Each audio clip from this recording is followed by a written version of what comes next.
Oh, bug. Here we go. Oh, man. Oh,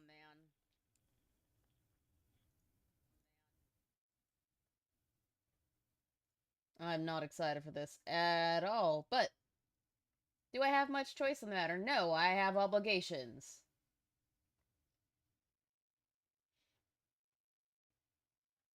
I have obligations to fulfill. I have another 3/4 of a book.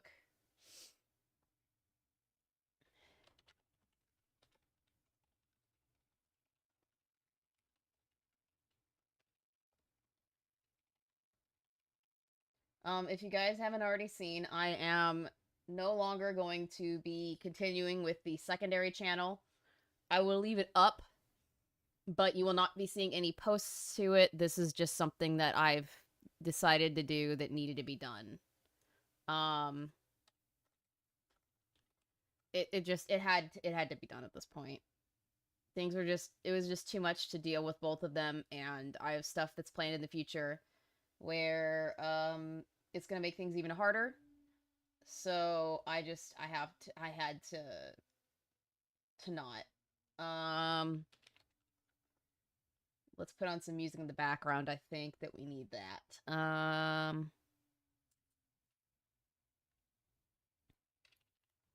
Copyright free background music.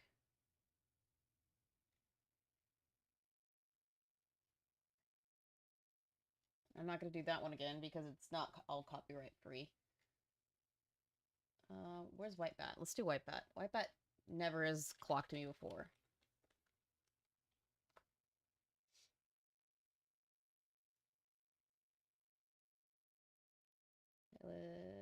Let's go for a long one, a long video.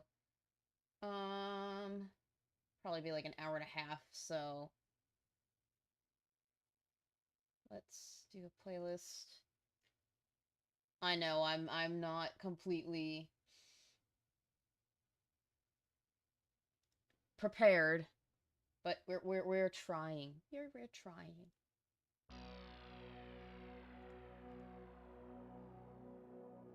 Okay, I think that's probably good. It's not very loud, which I don't want it to be loud anyways. This is where we left off, and I don't know how to feel about any of this anymore.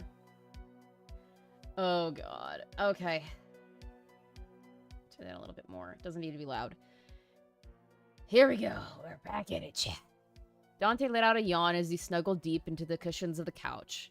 His forked tail was slapping against the cushion with gusto. He hadn't had a thing to do all day, and it was refreshing. It was a refreshing change. And already, man, that was fast.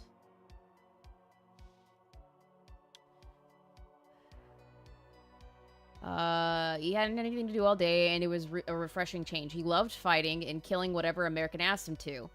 But ever since he had been brought to this new place, he hadn't been given much to do, other than some vague command to protect the property. I'm home. Dante's ears perked up. He lifted his head and glanced towards the front door lazily as Solio walked into the house. She cast him a disinterested look as his tail continued to thump against the couch. Some guard dog, she said contemptuously. Dante bared his teeth at her. She turned her back on him and made her way into the kitchen, and his ears drooped.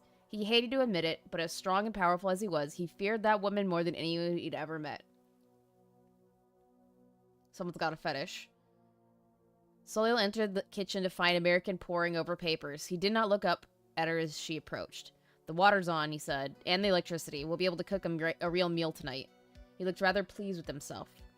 You look exhausted, Solio said, taking in his appearance. His clothes were filthy and coated with dust, and his eyes were a little red.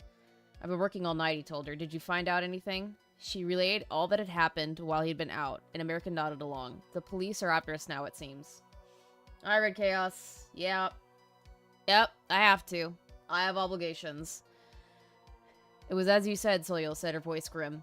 The instant I raised my hand against the cult, they came down on me. I can't imagine how they must treat the people who live here. American raised his head. Dante? Dante raised his head from the couch. Keep an eye out for the local police, American instructed. Dante nodded his head, got up off the couch, and trotted to the door. He twisted the door open with his long, versatile tail and trotted out into the street. It's good to see him being put to good use, Soliel said, but be careful with him. He mustn't take our enemies lightly. I myself felt uneasy on their territory. How much does their control extend, do you think? Residential areas seem to be fairly normal, although I'm sure it's nothing but a facade. The center of the city seems more involved with the cult, although I imagine the true heart of the hive lies elsewhere. American said to himself. What are they protecting in the city, I wonder? Possibly children, Soliel said. I met a young girl who was already a witch. She showed no tremendous talent. I suspect she was born one. Oh, great. Oh, great. We've got children being involved in here. We must think about the children. Also, good evening, Blast. Good evening, Evans Davis. And good evening, Mr. Dragonborn. Let me fix the chat because it is absolutely not what I would like it to be.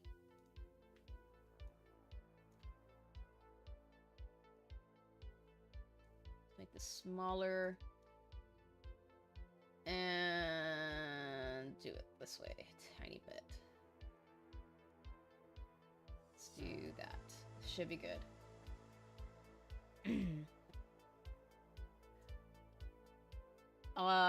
Also, good night. Good evening, Dragon Knight. Dragonborn. DKD. And good night, good evening, Grizzly.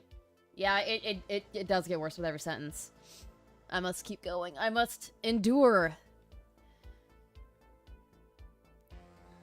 American frowned. What is their hierarchy like, I wonder? I doubt they have one, Soliel answered. The Ignis are traditionally very disorganized. They're not known to live in large groups like this at all. I suppose they must be trying to adapt to the modern world. Hellraisers rely on their high witches to keep the peace, American said. There must be a high witch who is creating these policies, and if we destroy her, another will take her place. American smiled. We just kill her too. Soliel stared at him, and then she nodded. The small group of police officers were surrounding the scene. Officer Dick... Really? Really, that's what you come up with? That's what you come up with? Are you kidding? Officer Dick. Fuck off. Took a long drag of his cigarette and stared down at the concrete. The footprint of a sandal had been pressed into solid concrete. The photographer raised his camera and took a shot, recording the evidence. I've never seen anything like it, the officer in charge of the scene told Dick. I don't know what they're dealing with here. A monster, that's what. They turned to look at Officer Kitty.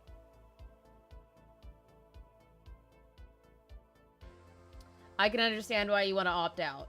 But I unfortunately, I've made promises that I have to read this on stream. All the way through. And we're only on 108 of 445 pages. So we still got a long ways to go.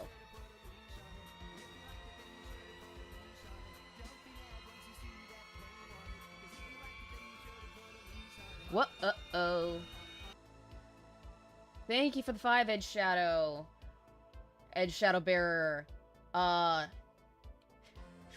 This, my only SC. I swear Harman sucks at writing. This is literally his fancy fish. Oh, I know it is. I know very damn well that it is.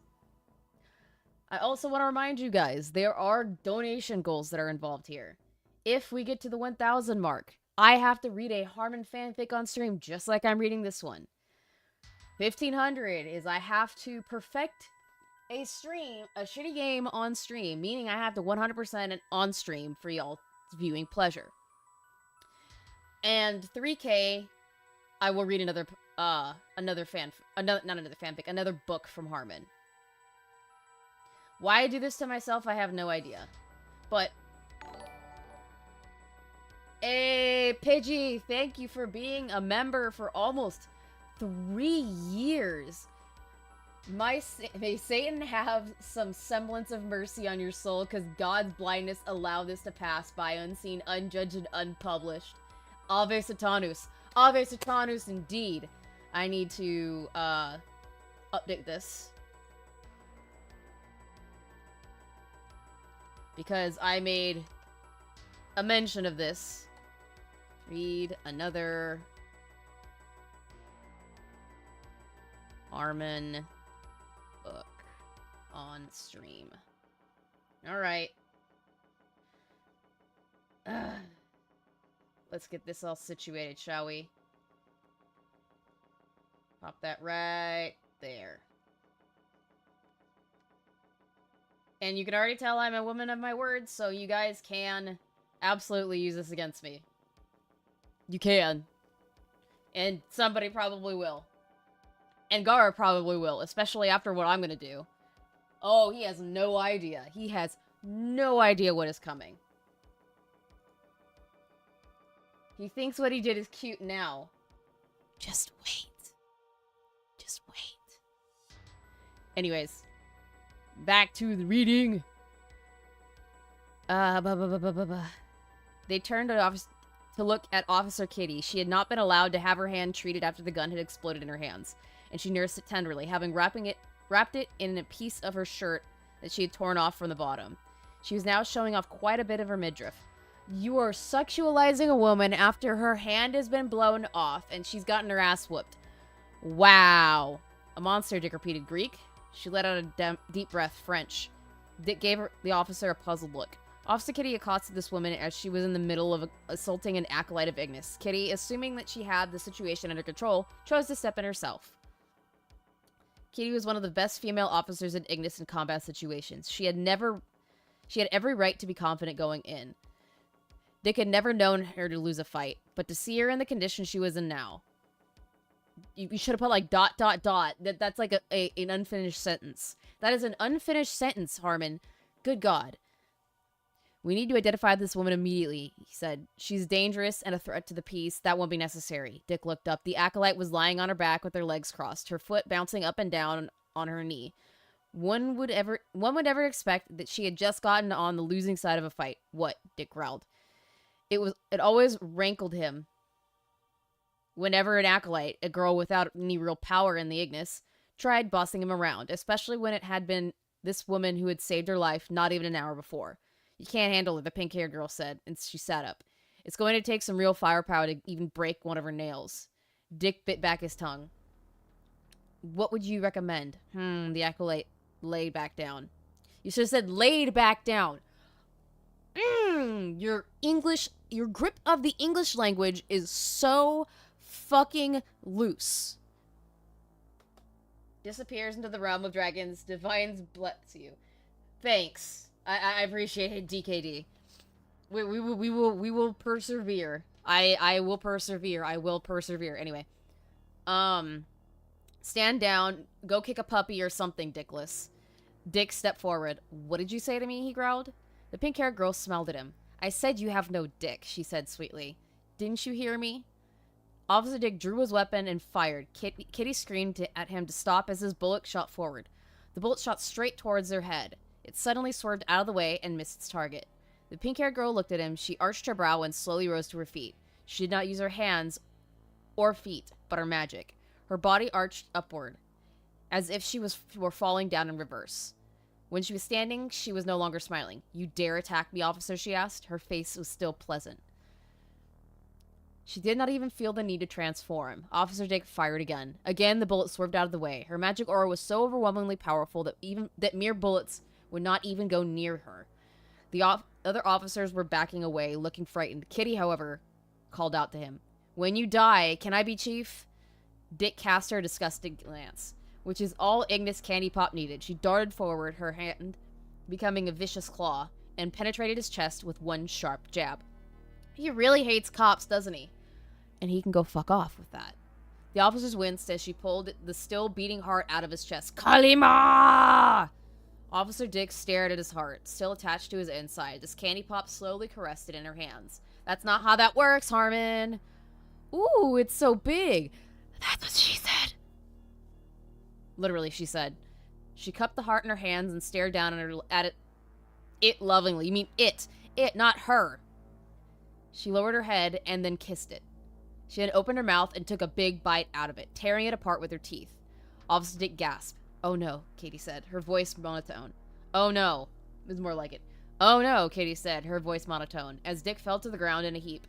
Whatever will we do without you? Already her mind was thinking back to the giant cask of alcohol he always kept under his desk. She would be putting it to good use tonight. Candy Pop threw the heart to the side half eaten and gave condescending It gave a condescending glance to all officers surrounding her. Fucking kill me. Let this be a reminder that we don't tolerate those who step out of line. There's no period there. You can push around the cattle all you want. Grape high school girls, shoot dogs, rob old ladies, whatever, but don't you dare think that you can defy the will of Ignis. I hate you, Harman, with a deep passion. She raised a finger to Officer Dick's corpse, and then an intense wave of flames shot out. The corpse exploded into flame and burnt to ash. This is so fucking gay. I love New Jersey, Pidgey. You are evil. Fuck you for this. I just look like a pompous person and I fit in. Sad but true. Lol. Alright, Captain Price. We are reading a horrible, horrible fucking novel from Harman Smith himself. Because $1,000 was paid and I have to, meet my obligations. I have to fulfill my obligations. Fanfic brain rot. Yes, that's another way to say it. I got a long time to hear it. I bet you do! The police are not equipped to handle this threat, Candy Pop said. Even if I, a witch born of Ignis, could not defend myself against this warrior, you haven't a hope. The officer stood enraptured as she floated upward. She stared down at the officers with a certain degree of contempt. There is one among you who can perhaps defeat Soliel Freeman. The man known as the Shadow of Ignis. Oh, so edgy, buddy. Oh, so edgy, boy. This is literal preteen edginess on display by a grown-ass adult man. Oh my god. Exactly, Operative. It's as if a high school dropout wrote a fanfic. Really, it is. It's a long fucking Thanks for reading me a bedtime story. You're welcome, Razor. Good boy. Soliel woke up to the smell of cooking downstairs. She hadn't really eaten since she had arrived, and so she found herself feeling rather peckish. Do you really like the word rather? You really think that makes you sound smart, too. It doesn't. As she moved downstairs to the kitchen. Good morning, American greeted his back to her, as he bustled with the pots and pans. Soliel sat graciously, her hands folded against her lap. Dante was already eating a giant red steak. What are we having? Your favorite, just like I promised. She had to stop herself from smiling as he set a plate in front of her and a glass of tea. He sat across from her, and they stared at each other. You're not going to tell us what her favorite is? And you're not going to tell us what her favorite meal is? That's a cop-out. That's a cop-out. Did anything happen during your watch? Soliel asked him. No. Did you sleep well? I did. A little too well, I fear. I lost track of time. Most people enjoy sleeping. I'm not most people. I know, you're my wife. Vomit. Soliel couldn't help it. She laughed. We should go out on our first expedition. America said. The three of us versus the Ignis. Dante looked up. He looked excited at the idea. Soliel pursed her lips. The food was delicious, but she couldn't help be concerned. Outnumbered as we are, I can't protect you, she said. American shook his head. I don't need to be protected. Why is that a single apostrophe and not a...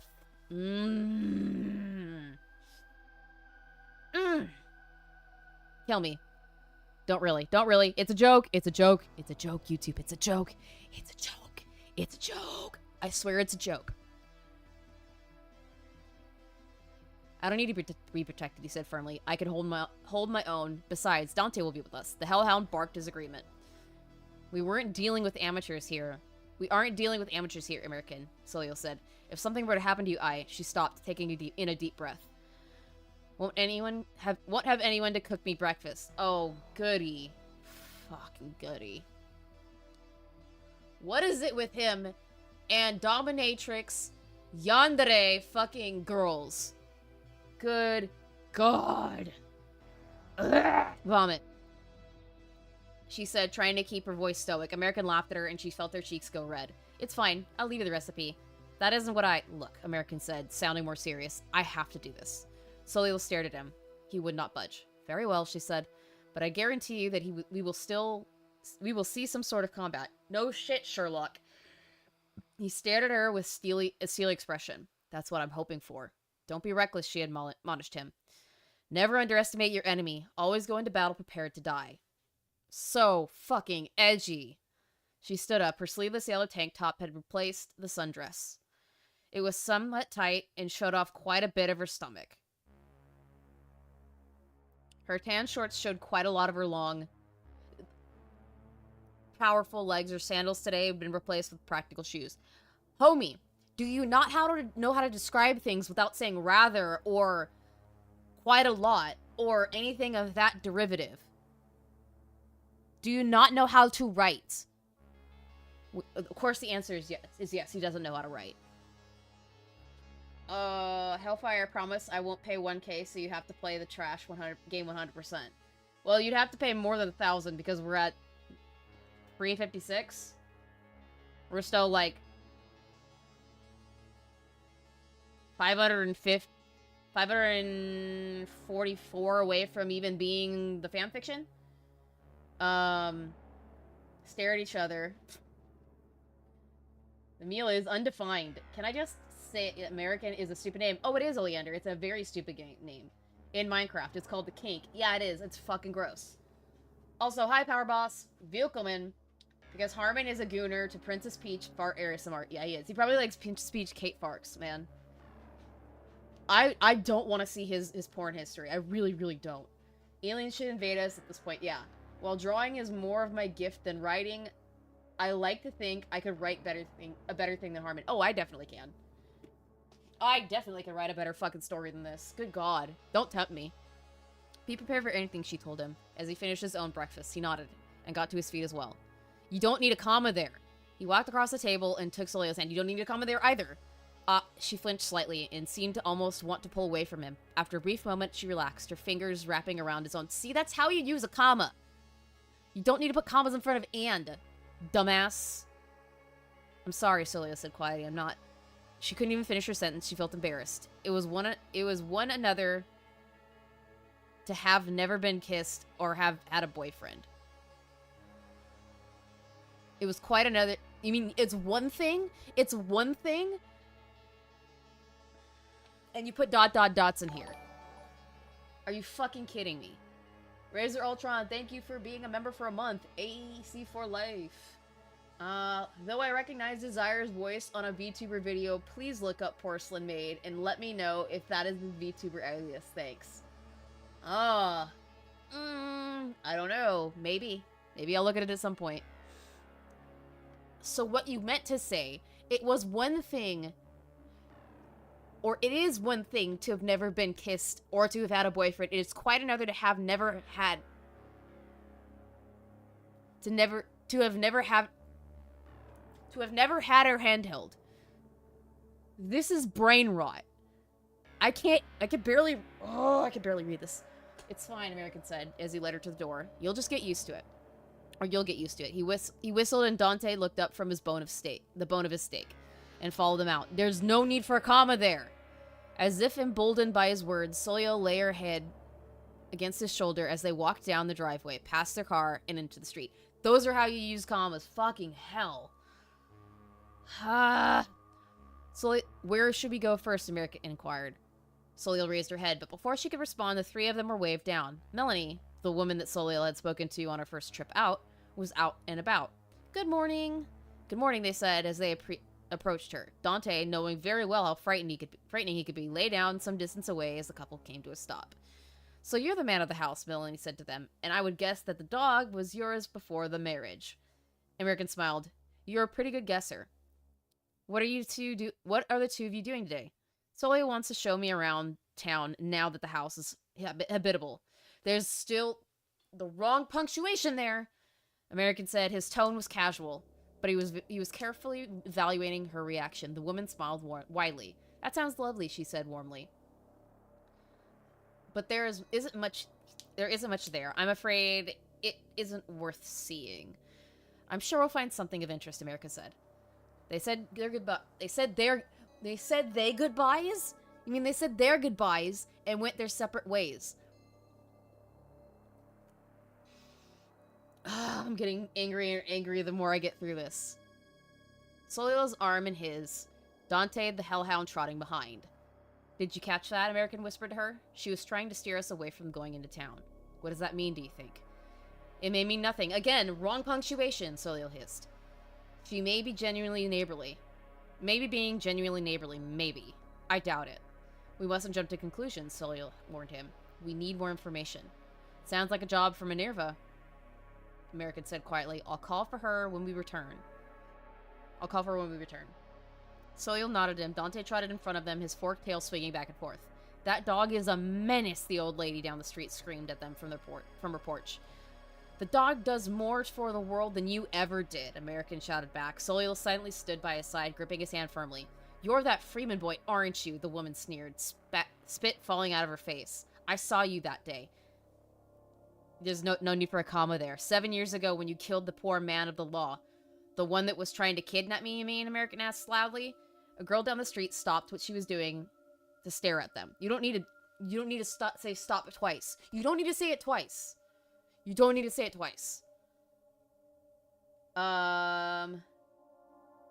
Certainly not my voice. Yeah, I would probably be able to figure out really quickly if it was him.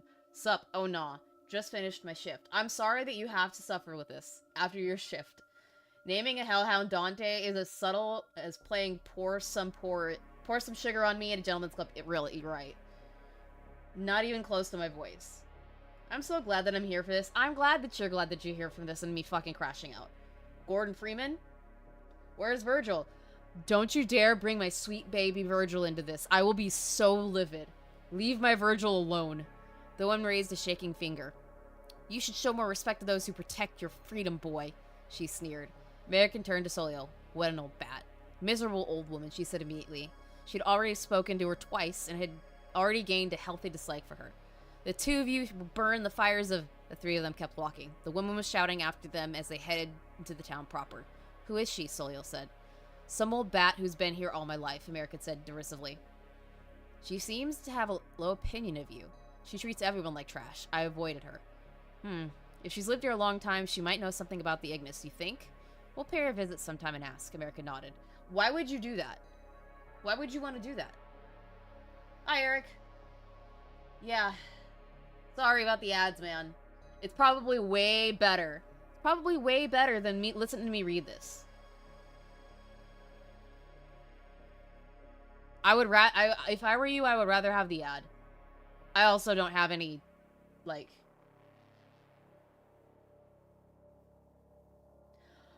By the way, if you're curious, Harman saw the last stream because he got mad at me calling him a wannabe Quentin Tarantino.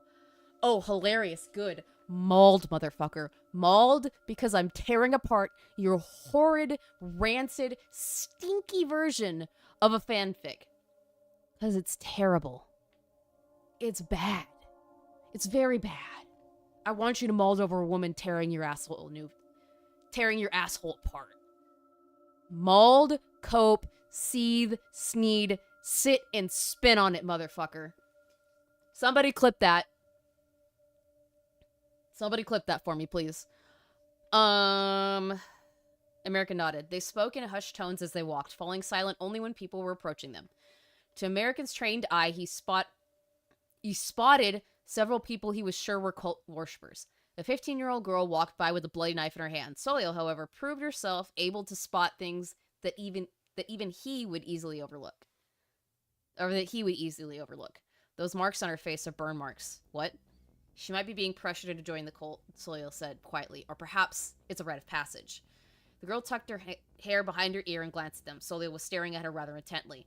American had to lead her away. Girl, you are like a toddler in a fucking IHOP.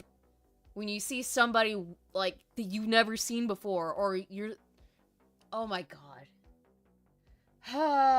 It is. It's gonna be really bad.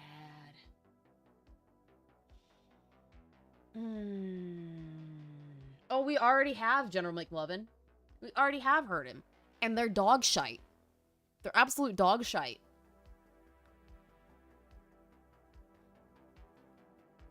And you know what I think? I think that he lashes out at women and he writes women like this because none will ever touch him and he's so bitter about it. Harman, the first step to getting a girl is washing your fucking hair and taking a shower. That's the first step. The second step is stop being an insufferable cunt. Anyways, Soleil wanted to stand away from the center of the city, so she instead drifted around the perimeter. They saw plenty of evidence of Ignis's presence: graffiti, public shrines for worship, and signs of intense fire damage clearly concealed cleverly concealed by work crews. This is the work of professionals, American noted. As they stopped, you don't need to put a comma there. You don't need to put a comma there. As they stopped in front of the fence of a local business. It's not a the fence of a local business.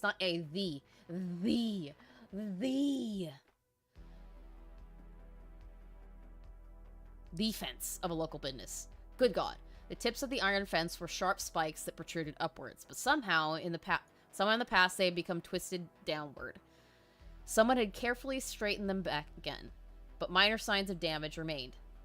They'll go to any levels to pretend this is a normal American town, Soleil said quietly, as she ran her finger on the tip of the fence, not of the tip of the fence, on the tip of the fence. A bright blue glow emanated from them. Traces of blood. I expected someone was impaled here and then burned. Or I expect someone was impaled him and then burned. There doesn't need to be a comma there. The heat caused the metal to bend. No shit, Sherlock. Wait, what are you two doing? Soleil didn't look up. A large, burly man strode out to meet them, his eyes blazing. He stood in front of them, a large knife and a handgun wrapped around his waist. Someone was killed here, American told him. You wouldn't know anything about that, would you, sir? The man narrowed his eyes. What are you, some kind of cop? American smiled widely. Nope, a cop can be controlled. They stared at each other, and then each went for their guns. Soleil did not raise her head from her examination of the fence as the large man crumpled at their feet, a large bullet wound in his head. American bent down to examine the body. He's a witch, he said, visible disgust in his voice. But I think he must have been born one, and without particularly strong powers. The man's face had transformed into the distinctive, scowling look of the master who spawned him. Very good, Soleil said. Anything else? Yeah, you need to put the right fucking punctuation in there, Harman! Where am I at? So it's gonna be worse, for sure. Harman in politics is like letting me discuss thermonuclear physics. What are they? Never mind, I don't want to even know. Harman rejected by a woman? Never. Step number 69. See women as actual human beings rather than wives and children in adult bodies. Agreed. My theory as to why he hates lesbians is because he got the Chris Chan treatment, but was smart enough to realize the women were rejecting him. Women being older than the goo. Did you ever see the videos where Harman said that he went to high school with Taylor Swift and she had a crush on him? Yeah, I've heard about that, and it's fucking bullshit. He went to high school at Southern Indiana and was bullied in high school and college. There's no way. He is so beyond talking out his ass about that. Nobody's gonna believe him about that. Nobody will believe him. Nobody. Absolutely fucking nobody. Absolutely fucking nobody. I want that. I want the chat. Okay, that's as good as it's gonna get. I just want to make sure. Oh no, you're at this again. I pray for your sanity. Bro, I have to read all of this, Radar. I don't have a fucking choice. I don't have a choice. I'm a woman of my word. $1,000 was paid. I have to read it cover to cover. And if that's met again, I have to do a fanfic. And if 1,500 is met, I have to do a shitty game on stream to platinum. And then if we hit 3K, I have to read another one of these on stream. My sanity is not intact. I'm losing brain cells as we speak. Nothing I can see. She looked up at him frowning. Amateur. She said, let me see. Police sirens could be heard in the distance. Doubtless someone had heard them, and were beginning to investigate. Guard, American said to Dante, who quickly took point. Soleil made her way to the body and kneeled down. Your assessment was not incorrect, she said, but there is more to be gleaned here. She pointed at the state of his state of dress. He was posing as a civilian. He wouldn't have been working an ordinary job if he was a part of a cult's inner circle.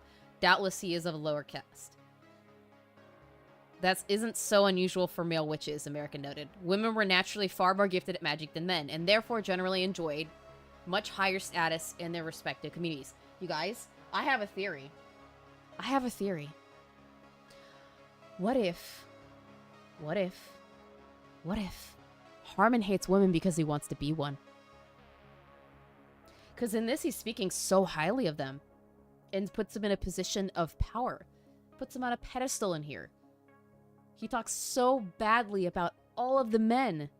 But he leaves the female cop alive. And doesn't speak ill of her. And he speaks so highly of the female witches, but not the male witches. And he speaks so highly of Soleil and describes her in such high accord.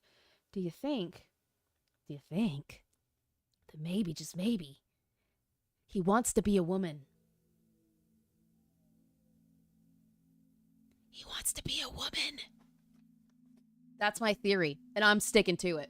Because all of this, his rage against them, and yet being so highly, talking so highly about them in his book, constantly, about how gorgeous they are, how about sexy they are, about how strong they are. He wants to be one. I can't think of any other reason that he would act like that. I can't. It all makes sense. I did this, and I got a feeling I'm going to be the reason she 100% Dustborn. You really think it's going to be Dustborn? Maybe the community doesn't want it to be Dustborn. Maybe they want me to play Veilguard. Maybe they want me to play Gollum. I don't know. I think it's a Nick Fuentes situation where he's gay or at least bisexual. Nick Fuentes doesn't speak highly of women anywhere. But he's writing women very well. Or not well, I would say. He's writing about women in a way that he is not the men. All of the women in here are strong, independent, sexy, apparently, and untouchable.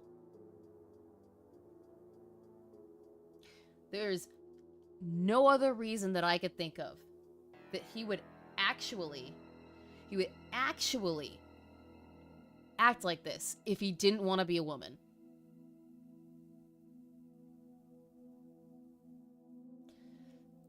You're too kind, Spectre, but I do what I do for a reason. I will deal with it.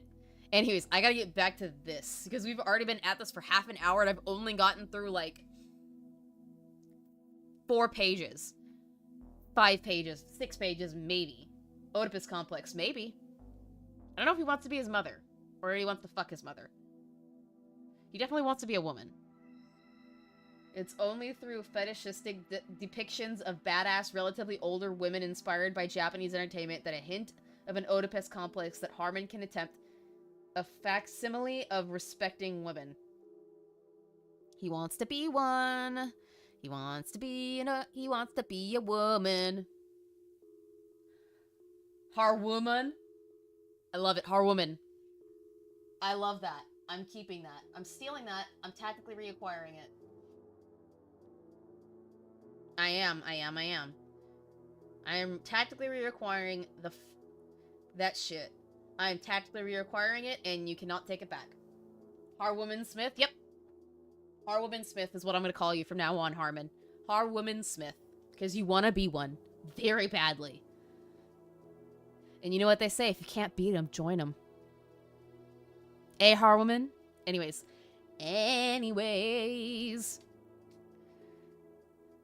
The sirens were getting longer. Dante growled, bending over. Stay, American said to him, as Soliel continued her analysis. There doesn't need to be a comma there. As a member of the lower caste, doubtless his...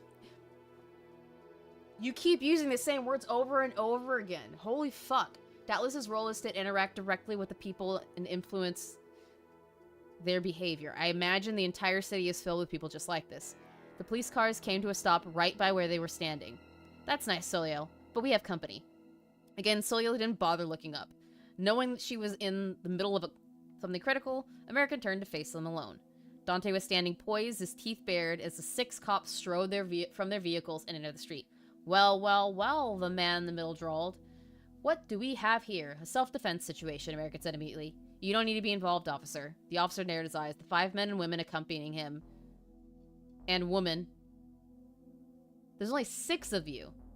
So you mean 4 men and a woman accompanying him readied themselves. I don't like your tone, boy, the officer said. You sound as if you don't respect me. I don't, American said bluntly. The man went for his gun. American pulled his first and shot him. The others were already drawing their own weapons. Attack! American barked at Dante. Dante leapt forward on one of the women. 5 men and women, so... That's not how that works.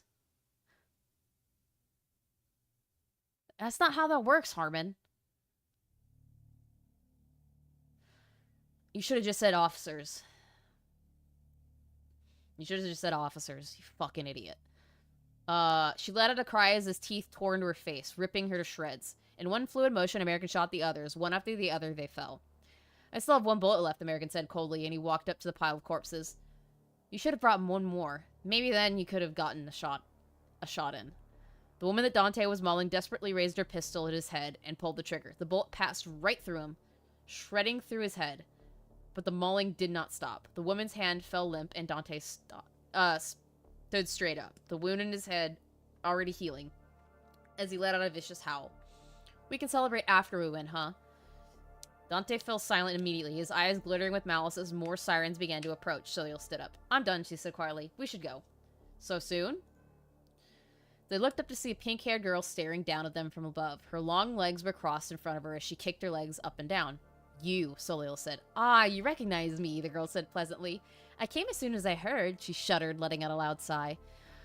Oh, you're in big trouble now, both of you, her eyes fell on American. Who's the dude? Her husband, American said. The pink-haired girl looked at him with something similar to contempt. Ew, even a dog would be preferable. The girl pushed herself off the edge of the building and gracefully floated down to them. She landed right on top of the awning in front of the door and bounced upward again. She flipped through the air and then neatly landed in front of them. Candy Pop raised her hand and snapped her fingers. Behind her, a number of creatures peered down at them from above. Dante stared at them, and for the first time in all of their time together, American saw him take a step back. The creatures leapt forward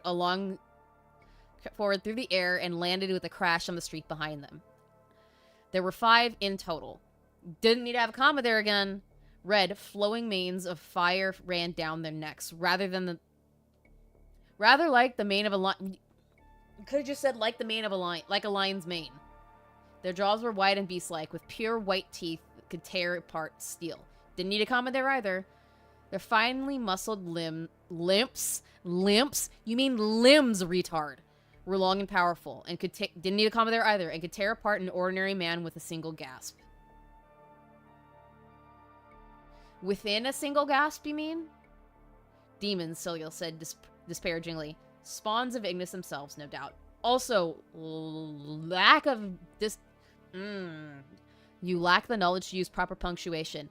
There's Grammarly for a reason. There's Microsoft Word for a reason, Harman. Their mother is a lioness, Candy Pop said affectionately as she stepped forward and patted the main flame. Patted a mane of flame, whatever. The demon spawn advanced, snarling. Soleil stood tall. She drew 2 long swords and brandished them threateningly. Like Dante, American found himself taking a step back, his gun at the ready. Dante growled and prepared to defend himself. 2 of the beasts lunged at American. Dante leapt to defend him, catching one in midair, and it rolled, biting and snapping. Dante, American was sure, would easily be overpowered by even one of the monsters. Although a demon himself, Dante was not a particularly large or powerful one. But he had no time to help, though. The second beast lunged for him. He raised his hand and pulled the trigger. To his shock, no bullet came out. It took him a while to remember that he had never reloaded his gun. You're a fucking idiot. Oh my god. Oh my god, you're so fucking dumb. Oh my god, you're so dumb. He let out a cry as the thing pounced at him. Soleil turned to him, blade swinging, but the other 3 demons attacked her at once, and she had to fight them off, gritting her teeth. The demon raised his teeth to his head. American had no choice. It's time to use it. The water wraith cloak... You mean water wraith cloak? Wrapped all over him like a blanket. The claws that had him pinned down were beginning to smoke. The monster reeled in pain and released him. Don't need a comma there. American threw his fist forward, and an intense wave of water shot through from his arm. The thing screamed, reeled back in agony as American shakily got to his feet. Or reeling back, sorry.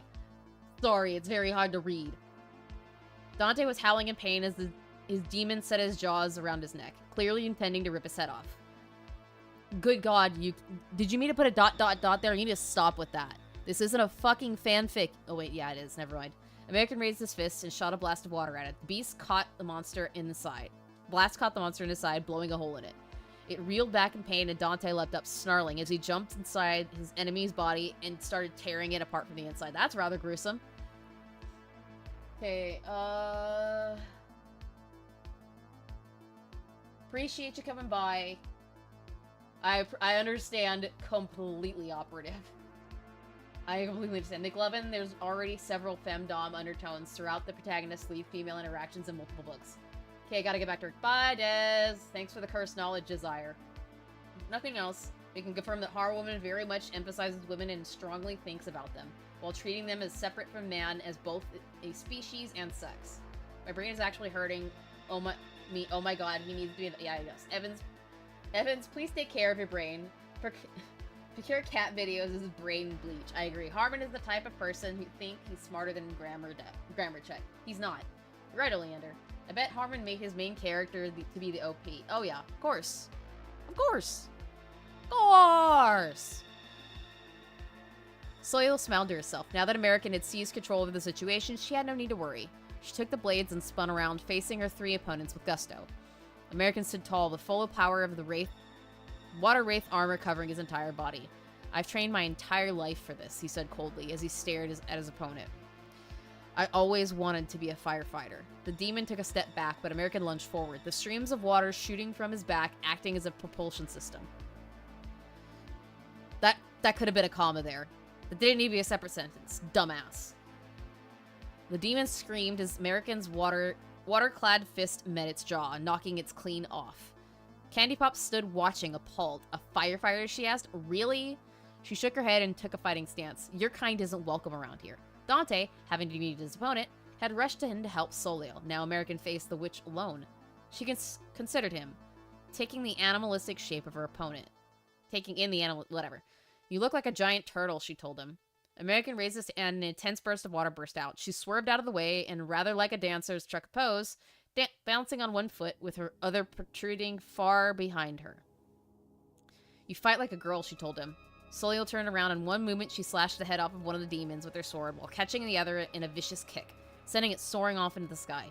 You have no idea how little that means to me, American told her, as the monster crashed down into the building behind her, collapsing it with the sheer force of its size and weight. Candy Pop lowered leg and considered him. I do not fear you, mortal man, she said. Soliel turned around to face her, her opponents very clearly in the pieces at her feet. But, I am scared of your wife, so I'm just going to bounce. She leapt up into the air and flew off into the sky. American grimaced and took off after her, his water propulsion easily keeping pace with her. She turned around to face him, her face contorting into a monstrous shape of Ignis, and an intense blast of magical energy was sent his way. He took the blast head on and winced. It was not a fire-based attack. A good chunk of the water covering him was blown away. He stalled in midair. The water was having trouble regenerating from the blow. Sensing weakness, Candy Pop fired off another shot, and this time it hit his head. He went reeling back. The armor still firing off its stream caused him to spin wildly through the air and out of control. God, you suck at punctuation. He had no choice. He stopped the water flow and focused his efforts on regenerating his armor. He had no way to stop himself as he continued spinning downward. He slammed into the side of a building, shattering the bricks head first, as he crumpled to the ground. It was a miracle the armor stopped him from being killed instantly. He lay on the ground, dazed and confused, as a concerned Soliel and Dante made their way over to him. Soliel immediately bent over and easily picked up American off the ground. He was completely knocked out. Foolish, she hissed. She gave him a quick once-over, verifying that his life was not in imminent danger, and then stood up. Him in tow. Him in town? Him in town? You need spell check, and I bet it doesn't get better. Why did I ever marry you? You're a bitch. Candy Pop landed on a building above them. Why didn't you capitalize the I? It's not too late to leave him, you know. She called down at them. Soliel took the sword at her side and threw it. Candy Pop screamed as the thing came within inches of her face, cutting off strands of hair. Sensing that even with one of their number out of commission, that she was still heavily outmatched, Candy Pop took off again. You haven't a hope of stopping us, woman, she shouted after her. The flames of this town will consume you all. She cackled, sparks of flames emanating from the tips of her pink hair. Soliel gritted her teeth and had to let her go, Dante trotting off at her heels. The newly elected chief of police, Officer Kitty, found herself riding her motorcycle alone through the streets of Ignis. She had lived there all her life and easily navigated the darkened streets. Danger lurked around every corner. That's a period. Intense flames burned in honor of the god of this place, the mighty Ignis. Her newly reattached hand, which had been sewn back together by a witch, felt oddly new and powerful. As a member of the police force, she enjoyed a certain amount of protection from the community. The cattle believed it to be the only thing standing in the way of the rampant crime and chaos from the cult, while the cult itself saw her as important to maintaining order among the cattle. It was the best possible position to be in if you were completely capable of ever becoming a witch. Would-be heroes and rebels that would protest the order of things were always needed to be watched and dealt with. Usually these cases are simple. Often the community itself did a good job of discouraging these people. And if not them, the police would step in and crack some skulls. But occasionally, very rarely, something came up that required the use of more extreme force. The absolute last line of defense available to them, the Shadow of Ignis. The most powerful creature at the police's disposal. The champion of the free, the greatest among the cattle that had ever been produced. Kitty came to a slow stop outside a large rural estate. She adjusted her sunglasses and admired the dark, gloomy exterior. It was, perhaps, the most beautiful building in the area. She stepped off of the bike and walked towards the front gate. She pressed a button, and the button connecting her to the estate. A harsh, cold voice. You did need another comma there. Cold voice rang out from the other end of the line. You are not in control. She shivered, trembling slightly. She leaned in. Hello, I'm the new chief of police. I've come to request your services. There was no answer, but the steel gate slowly began to creak open. Kitty shuddered. She wrapped her arms around her chest and stepped forward. She had never felt more anxious. Something about the chill of the wind and the gloomy atmosphere had her feeling rattled. Even before meeting the thing that she had come for. She bent her head over and trekked up into the house. She slowly crept up the wood stairs to the porch and approached the front door. She raised her finger to press the doorbell, but before she could touch the button, the front door slowly began to open. She froze, unable to breathe. Didn't need to comma there as she stared into the dark abyss of the house. You're terrible at describing shit. You use the same stuff over and over and over again. Good God. She half expected something to come tearing out at her from the darkness, but nothing came. Somehow, that was worse. She desperately wanted to draw her gun, but she knew very well that doing so would almost certainly lead to her death. The shadow did not like being threatened. She gulped and took a tentative step to the door. It slammed shut behind her, and she yelped and took several steps forward into the darkness. Somehow, the entire room was pitch black. Don't need a comma there. No sunlight made its way into the house at all. Hello, she asked, her voice somewhat betraying her nervousness. I'm the new chief of police. It's nice to meet you. Pause.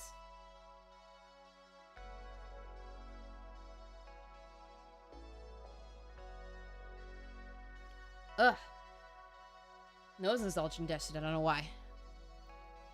She had to stop herself from screaming as a shape more than twice her size, the size of herself. Twice her size, stepped from the shadows. It was like something out of a movie. The glowing blue eyes of the beast were fixed squarely on her. I do not exchange pleasantries, the shape whispered. What is your business here? She had to look away. She had to try to convince herself that she was alone in the house, and that she was talking to thin air. There is a woman living in town who fights like a demon, she whispered. There is nothing that my men could do to stop her. She and her husband have already killed a good number of men, and have even attacked an acolyte of Ignis.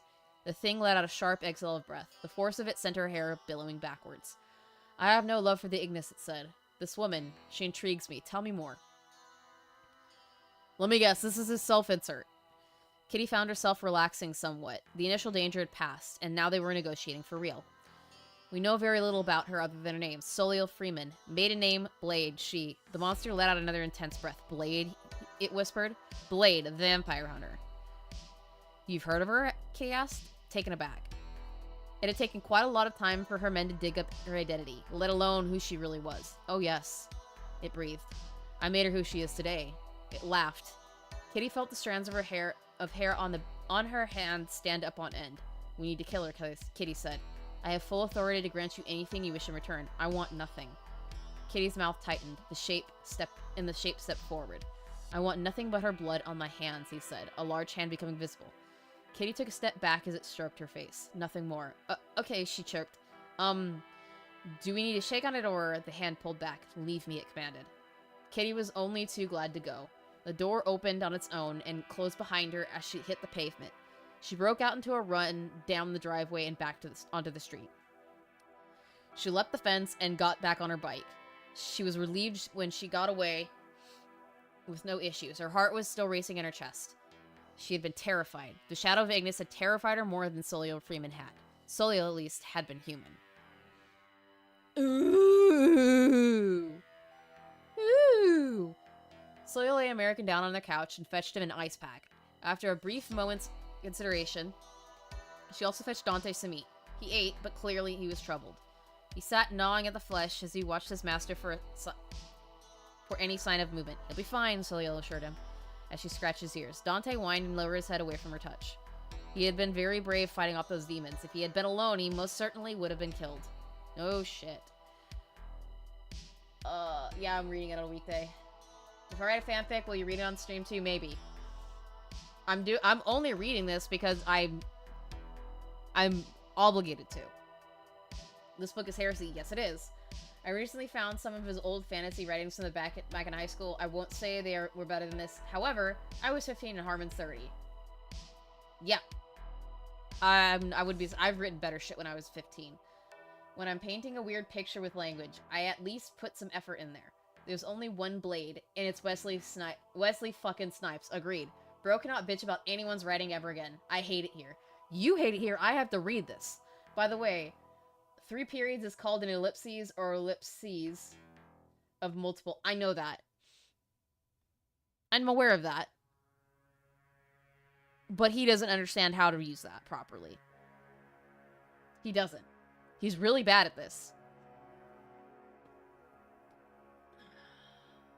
Not that. I'm starting to get congested and I don't know why. Harman, you're making me fucking sick, bro. Is my allergy meds in here somewhere? Allergy meds.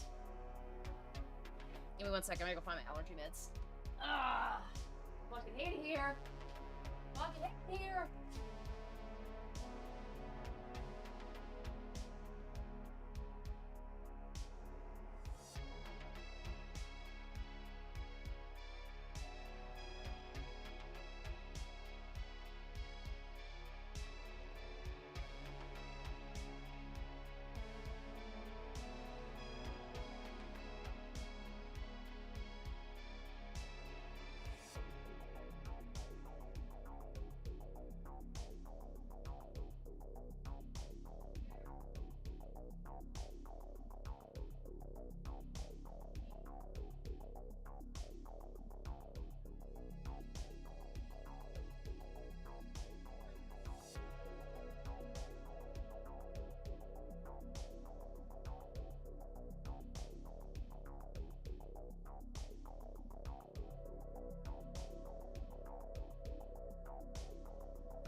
Grr, McGrr.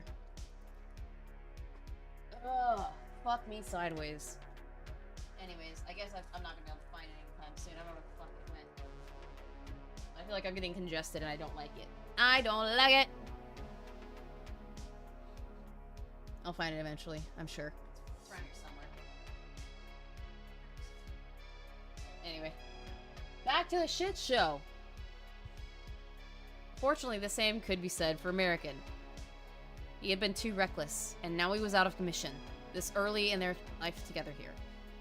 He had gotten too used to the way things were in Indianapolis. Battles were disconnected from one another, and rarely had ever had very much at stake.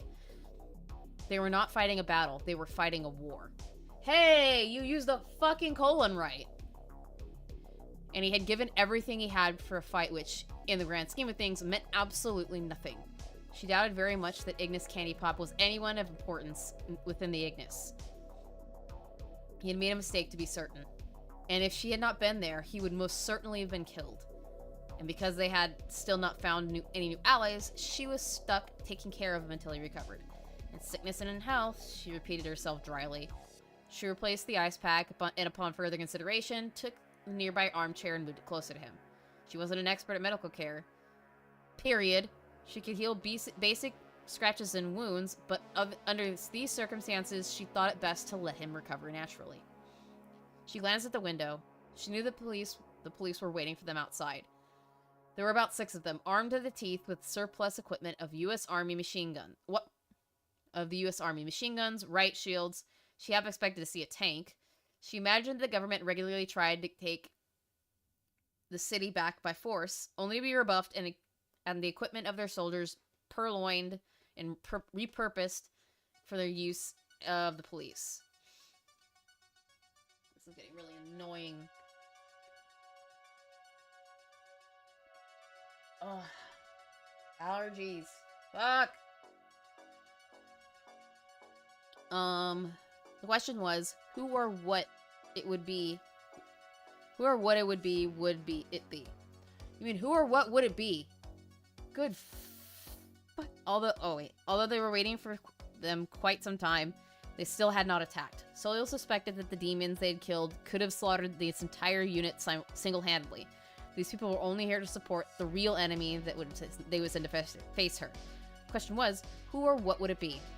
Good God, you fucking suck. She sat in her chair, poised for action, half dozing, preparing. You can't be half dozing and poised for action at the same time. That's completely different things to fucking do. They contradict themselves. American had already secured the premises with a wide range of basic blocks and barriers, nothing that a witch of Ignis couldn't break, but would at the very least deter the police. I see you're allergic to bullshit. I am allergic to bullshit. I'm allergic to absolute bullshit. I'm allergic to disgusting fucking writing. I'm allergic to anything that is improperly written. God, this is bothering the fuck out of me. Allergies are really bothering me right now. God damn it. I need to wet my whistle. Hydration.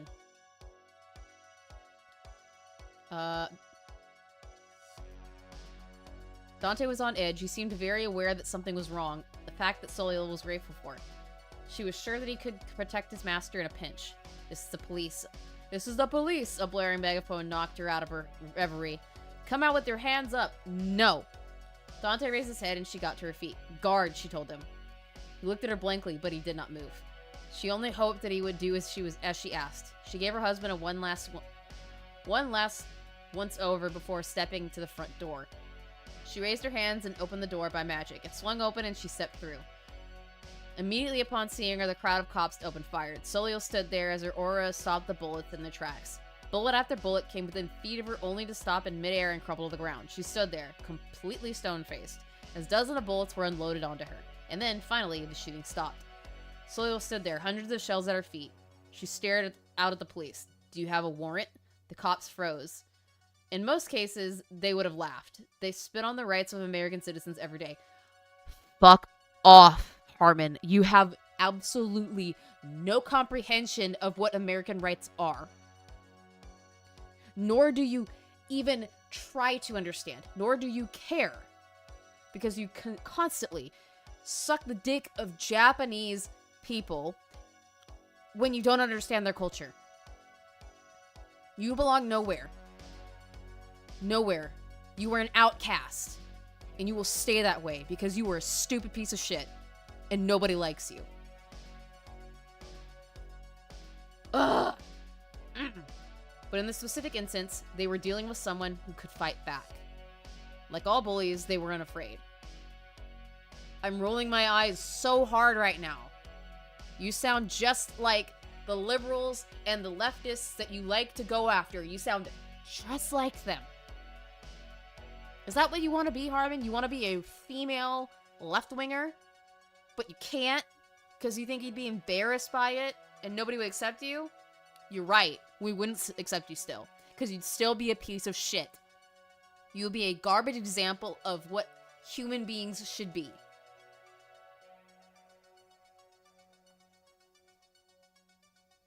I will sing that to the heavens. At least Reforge was not bagging, or he wasn't going after Americans and people who protect America constantly. He doesn't have his shitty political beliefs injected into everything. He just has shitty takes on console gaming and PC gaming and gaming in general. I can tolerate that. This is bullshit. The woman with the megaphone raised it to her mouth and spoke again. Solio Freeman, you're under arrest for the murder of... Solio stared at the speaker and it exploded in her hands. The woman squeaked, jumping backwards as it fell to the floor, covered in flames. She stomped at it with her heels, trying to put the fire out. You have no idea who you are dealing with, Solio said quietly as she advanced. She stepped past the doorway and immediately police unloaded on her again. Again, her aura protected her. Bullets swerved to avoid her, but by the thousands as she advanced, slowly walking down the steps of the porch. No, our porch, she thought to herself. The thought, strangely, made her heart soar. Grenades, the woman called. Immediately the men went for wastes and pulled out a number of explosives. A dozen grenades flew to her at once. So they have 2 each? Because you said there's 6 of them out there. I'm afraid, Harman, that is impossible to do because you need both of your hands to throw grenades, and you also need to let them cook for at least 3 seconds before you toss them, or else they can toss back at you.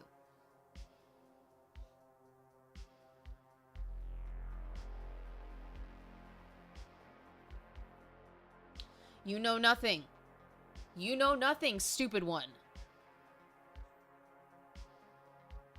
Each one exploded in her face. The policewoman grinned, leaning forward. We got her, she crowed. The smoke cleared, the smile faded from her face in horror as the unblemished face of Solio Freeman stepped forward, out of the smoke. Her face was expressionless, and when she spoke, every officer present felt only fear. You cannot defeat me, she whispered. The smoke around her began to swirl, obscuring her completely. Kitty froze up, her eyes darting all over the place. Why didn't you name Kitty to begin with, you dumb fuck?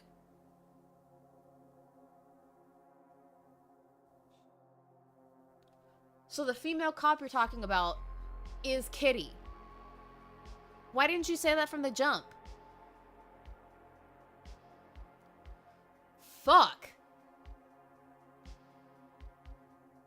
Kitty froze up, her eyes darting all over the place. She fingered her baton, half expecting the girl to attack at any moment. But when the smoke cleared, she was gone. The officers lowered their weapons, bemused. She never got all of her words out. She let out a cry as Solio's foot crashed into her from above. She slammed into the concrete and passed out from the blow. Solio landed on her foot and spun, her handgun spinning wildly along with her. Each officer whirled to face her, but their top-of-the-line equipment was no match for her own weapons. Face shields shattered into pieces, armor was blown apart, and blood and guts were strewn all over the street. When she came to a stop, almost every single one of her opponents was dead. Only Kitty survived. The blood from her head seeping out into the concrete. You mean onto the concrete, you fucking dumbass. Solio turned her head around. Her first concern was confirming American safety. No one had gotten past her, and Dante had not made any sound, so she was sure that he was fine. Still, though, she found herself feeling a little concerned. There was no telling what had happened behind her. She stepped forward back to the front door when a cold voice hit her. Impressive. She stopped. It was a man who spoke, one whose power was great enough to give her pause. Show yourself.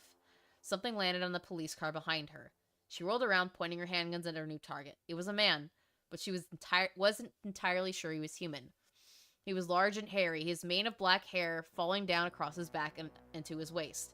He wore no shoes, but what little she could make out of his physique was that he was shaped more like an ape than a man. Who are you? Solio asked, as she read herself.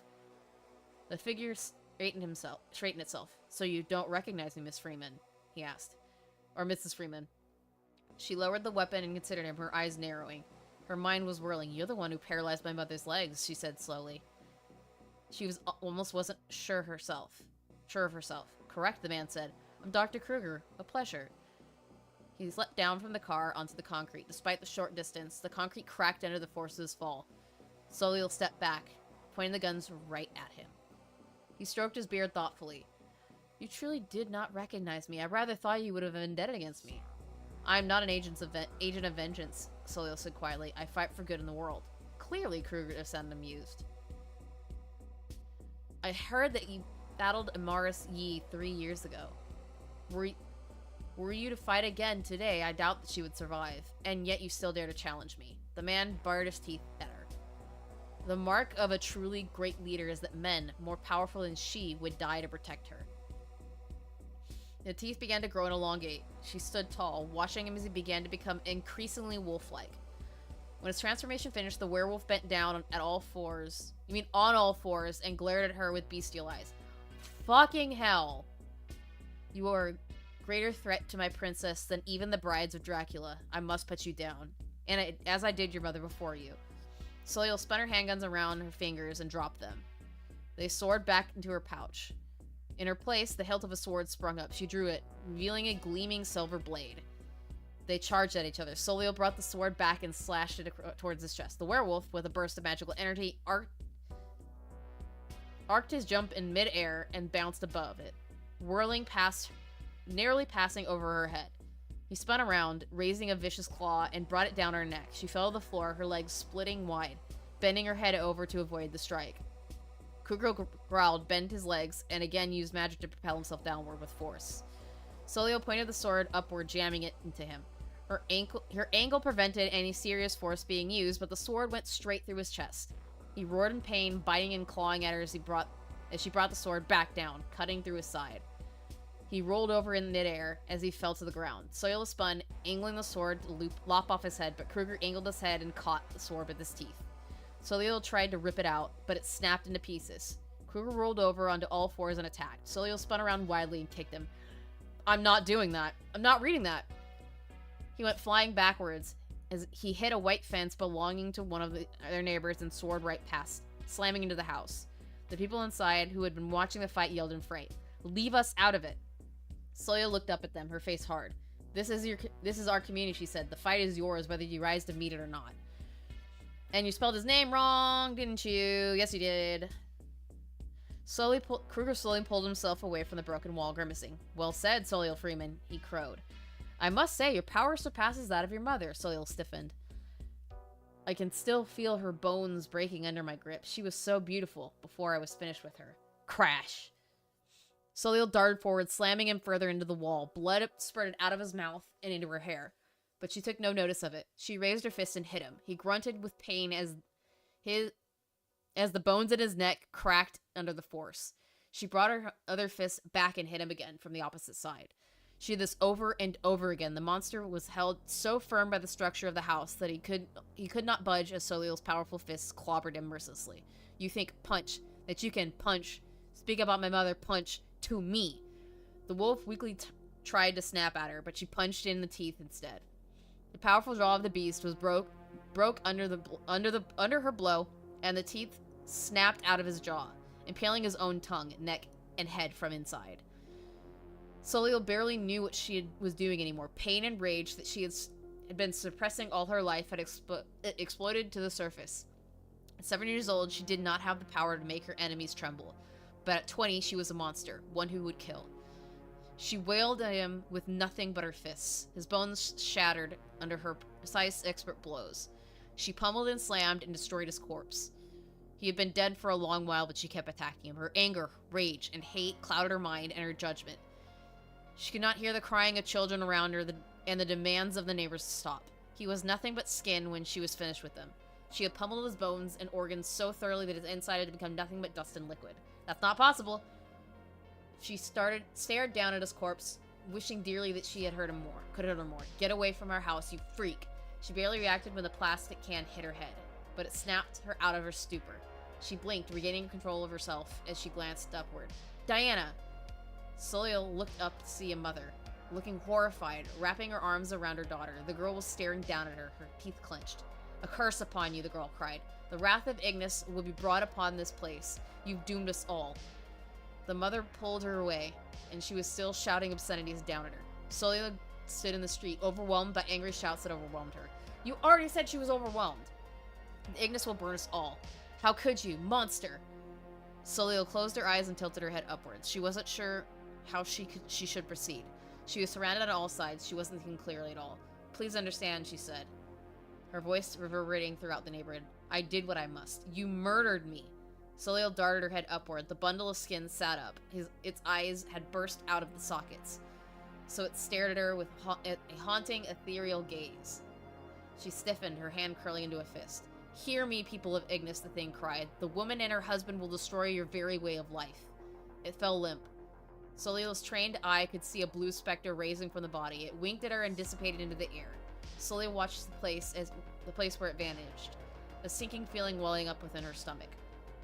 Alright, what's everybody saying? These are certainly words put in poorly constructed sentences, yes. Cornite screaming. At least Harman knows how to play tennis. Harman should change his name to Monica the way he'll be Harmonica. LOL. Yeah, even with a voice to listen to, I have difficulty knowing what exactly is going on and who is doing what. Yeah, I have no idea. Why would the police in Indiana, even magic cultists, have access to top-of-the-line equipment? Apparently he said that they're being stolen because they tried to invade and take over the town again at some point. Stupid. Dr. Kruger, if his name was Freddy, this would be of interest. For a better writer. Doesn't even SWAT generally use milsurp at best? Yeah. By the way, this is the first in a long time we've heard anything about Soliel's mom. I know, right? Harlequin romance novels are better written. I agree. Just use the word pulp. Yeah. Stop, he's already dead! And before Harman binge-listened to Protoman wherever he thought about writing the civilians. He freaking used overwhelmed twice in the same sentence, not even more than 5 words in... Yep. Protoman's cover of Mr. Roboto at least kicked ass. He's overwhelming us with overwhelms. I know, right? It felt... I already saw that. Someone fired a gun at her. She was so rattled that she couldn't defend herself. It slammed into her shoulder and drew blood. She bit her lip, taking another step, and clutched her wound. If she bleeds, she can be killed. A shout came from around her. I need to get myself under control. Soliel closed her eyes and tried to calm herself down through meditation. Her panic over what she had just done to this man was crushed by the sheer will to survive. Her aura flared, and the next couple of shots swerved away from her. Burn her! The woman's voice shrieked. Burn her! A blast of magic fire came her way. Soliel took a deep breath, calming herself down as her aura flared up. Soliel barely registered the flame as it slammed her in the face. If it had come from a properly trained witch, it likely would have killed her on the spot. But the sheer power of her own aura dissipated the thing before it touched her. The girl who had thrown it stared down at her, flabbergasted as the flames exploded around her and turned into sparks, fading away as she stood though untouched. God, you can't write anything for shit. Soliel finally found herself. She turned around and walked away. She ignored the angry shouts and attacks as she made her way back to the house. She reached the front door, opened it, and shut it behind her. She locked it, taking in a deep breath, and then collapsed, pressing her back into the wall before breaking down into tears. It was a while before she got enough of a hold of herself to drag herself to the bathroom and administer first aid. The bullet was still lodged in her shoulder. She was so emotionally distraught that she had trouble precisely pulling it out with magic. So she had to do it by hand. Ooh! She winced, eyes still a little wet, as she plunged her fingers inside her shoulder and pried it out. Once it was done, she placed her hands on the counter, bent her head, and broke into sobs. Soliel? She stiffened. She looked up to see American staring at her in the mirror. She carefully averted her eyes to try and prevent him from seeing her. What are you doing up? She asked. Your injuries. I'm fine, he rasped. He leaned his hand on the door for support. What happened? She hesitated. Her first instinct was to lie to him and tell him that nothing happened, but she knew that he wouldn't believe her if she did. I lost control of myself, she said quietly. America took a step forward. I lost control, she said quietly, unable to meet his eyes. I met someone from my past, and I allowed anger to cloud my judgment. She could sense the spirit of Dr. Kruger watching them. She could vaguely make out the words that he was whispering in her ear, but she ignored them. I killed my enemy, but doing so has exposed us to the cult, she murmured. The people living here believe the entire community will be burned by Ignis witches in retaliation for what I did. These people are going to burn anyway. Slowly looked up at him through the mirror. These people are who gladly send their sons and daughters to be sacrificed in order to maintain their lifestyle here, American said. Many of them we were going to have to kill anyway, but these people willingly live as cattle and blame you for their fate among the flames. Soliel froze, her lip quivering slightly. You're right. Also, why do you have the wrong punctuation there? She said quietly. You're absolutely right, but in the heat of the moment She stopped as he wrapped his arms around her from behind. The breath hitched in her throat, and the words that were going to come out failed her. We came here to reform this society, American whispered, his voice soft and gentle in her ear. It was you who warned me that they would resist change. Soliel nodded. She found herself worrying about the blood on her. She had been so distressed that she hadn't even bothered cleaning herself up. She turned around to face him. Their faces were so close that they were almost touching. American took her blood-soaked hands and wrapped his fingers around them. There are good people among them, American said quietly, but we must not feel shame about destroying our enemies, no matter the cost. Soila took a deep breath, and she felt her heart harden. She felt no sense of shame over letting her emotions get the better of her. It would never happen again. She clutched American's hand in her own and looked up at him. They stared into each other's eyes, and for the first time, he kissed her. Gross! Twilight has a better love story than this. Twilight has a better love story than this. Oh my fucking god.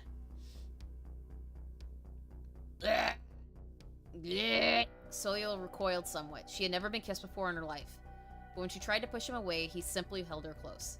She felt herself relax. When they parted, she felt a strange longing. I'm sorry, she said quietly. This was the worst possible time for me to make a mistake. He laughed and then kissed her again. She felt almost like she could fly. We'll work through it, he said. I promise. She nuzzled him, pressing her face into his neck. I'll have to hold you to that. Her voice came out in a kind of purr. She felt her face go red. She rather worried that he... Really? He put the rather in there? She worried that she'd sounded like Amaris Yu. What should we do about the neighbors, she asked, now that she was here, with him? Suddenly, in the threat of being exposed, and the neighbors was a little less overwhelming. We'll have to win them over, he said. They'll be forced to submit to us if we crush the Ignis. Soliel wrinkled her nose. By the sound of it, they were more concerned about real witches becoming involved, she said. They've gotten used to living under Ignis occupation, but that doesn't necessarily mean they want witches in their neighborhoods.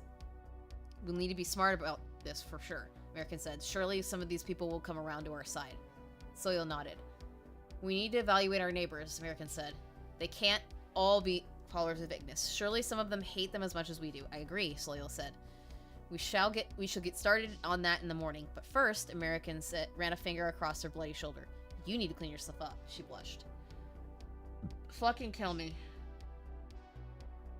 I'm reading a funny 40k fanfic while listening to the stream. Lost control, you say? Now I have the urge to listen to Joy Division. I'm considering writing a mock fic titled European Good from seeing this assault on prose. Don't know if Harman's ever consumed any romance content, but I do know he likes to praise Spy X Family. Blue Velvet is a better love story than this. Ooh! Ooh! Ew, Oleander, God! Big grossy, Oh god, anyway. We are, like, 60 pages away from being 80 pages away from being halfway done. We're getting there, we're getting there. I was just about to before you came in, she said, could you set out a change of clothes to me? Of course, he said. She found her sleeping things set out for her in front of the door when she stepped out of the shower. They were neatly folded. She bent down, picked them up, and changed. By the time she stepped out again, wearing her nightshirt and pajama pants, she was rubbing her eye, exhausted. She fell on her bed and passed out. Her emotional fatigue and the injuries she had sustained caught up with her. God, you can't write for shit! In the other room, American looked at Dante. I guess it's up to you and me to hold down the fort, huh, buddy? Fort tonight, buddy. Dante let out a bark. American rubbed his head tenderly. Don't get too carried away now. We're sitting ducks here. He glanced outside to see the crowd of figures in black cloaks gathering outside the property. They seemed unwilling to go past their white gate. We'll have to hunker down for a bit, he said. If we lose you, we won't have a single healthy fighter. Dante bared his teeth and nodded in agreement. American closed his eyes and fell into a slumber. He was alert to any changes. Every time that Dante nudged him, he opened his eyes and went for his handgun. But it was never anything more than a crowd outside, growing increasingly larger by number, throwing worthless objects at the home. There was nothing else for it. Until he and Soleil recovered, they could not go on the offensive.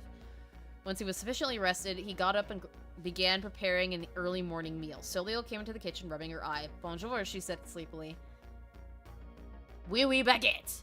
She sat down at the table, and American started on breakfast for them. How's your shoulder? Fine, she said shortly. It healed during the night. You? My head still hurts, he admitted. It may take me another day. An accelerated healing process is one of the natural benefits of learning magic. What's the situation? Soleil asked, her tone businesslike. Well, we've gotten the attention of the cult, American said, tilting his head to the window. They stopped sending cops after us and have resorted to more extreme tactics. The crowd outside during the night had singled out one of their own and burned him at the stake. His charred corpse is still standing there, facing their door as the flames consumed his entire body. It had been out there for quite some time. The flames seemed to be enchanted to never fully go out. Soleil said. Things here are worse than I could possibly imagine. Than you could have possibly imagined. Oh my god. Ha! There certainly was a lot less outrage about the sacrifice than there was about her fight with Kruger outside. American was forced to agree. Not a single person they had met thus far seemed to support the idea of driving the cult of Ignis. The cult of Ignis out. Oh my god, you cannot write for shit. They would rather the cult continue the sacrifices and unhinged behavior than do anything that would upend their own lives. What's your expert opinion? He asked her. Soleil's lip curled. I'm not an expert on witches. Then give me your amateur opinion. Nightmare on Elm Street is a better love story. Yeah, it is. Stockholm Intensifieds. Yep. Soleil has to aura farm a bunch in order to win while carrying a 250-pound greatsword. An American is entirely relying on magic gear and his demon dog. Japanese dating sims are better love stories than this. Exactly censored. Halloween Ends is a better love story. Also correct. Then again, there's people who are convinced that if they had to pick between fighting Batman once and a year for 10 years and fighting the Powerpuff Girls every day for a year. Are you going to play Chronos? Yes, I absolutely am. Still reading Harman Smith books? Yeah, unfortunately. One word, Harman. Proofread. Agreed. And before a character outright screams, "There are no heroes left in man." I would be shocked if that happened. He has to steal everything else from any good IP. My opinion would be that we would be better off if we just left these people alone, Soleil said. There is no one here to save. Everyone is perfectly willing to bow to the Ignis and take whatever scraps that he throws their way. Or, I suppose more accurately, allows them to have. These people are sacrificing their own children, American. They are the lowest of the low. We can't give up on them, American insisted. If we kill enough witches, we haven't the numbers for the resources, Soleil said shortly. Even now, we are pinned down here. We won't be forever. They haven't yet sent their best, Soleil pressed. No, I don't believe this town is worth dying for, and you, I think, need to accept that. American took the food he had prepared and set it on a plate. He set it in front of her. She thanked him and began to eat as he sat down facing her. The people allow themselves to be subjugated, she said. If freedom mattered to them, they would fight back. Not everyone here is like you, Soleil. She set the fork down and stared at him. He stared back rather intently. They should be, she said quietly. You should know better than anyone, American. When you left this place, you acquired the power to strike down your enemies. There is nothing that stops these people from doing the same, other than the contentment with how things are here. Or perhaps a culture they fear they can't change. Do these people look like they're living in fear to you? Soleil asked contemptuously. They were just saying that you are going to bring fire upon their neighborhood. Of course they are fucking scared. You dumb bitch. And Harman, you're even dumber for writing this shit. Gestures to the hooded figures outside. One of the people in black hoods had been thrown into the concrete in front of their house. It was a girl, perhaps 17 or 18 years old. She cried out, struggling as the men behind her stripped her bare, and began to take turns.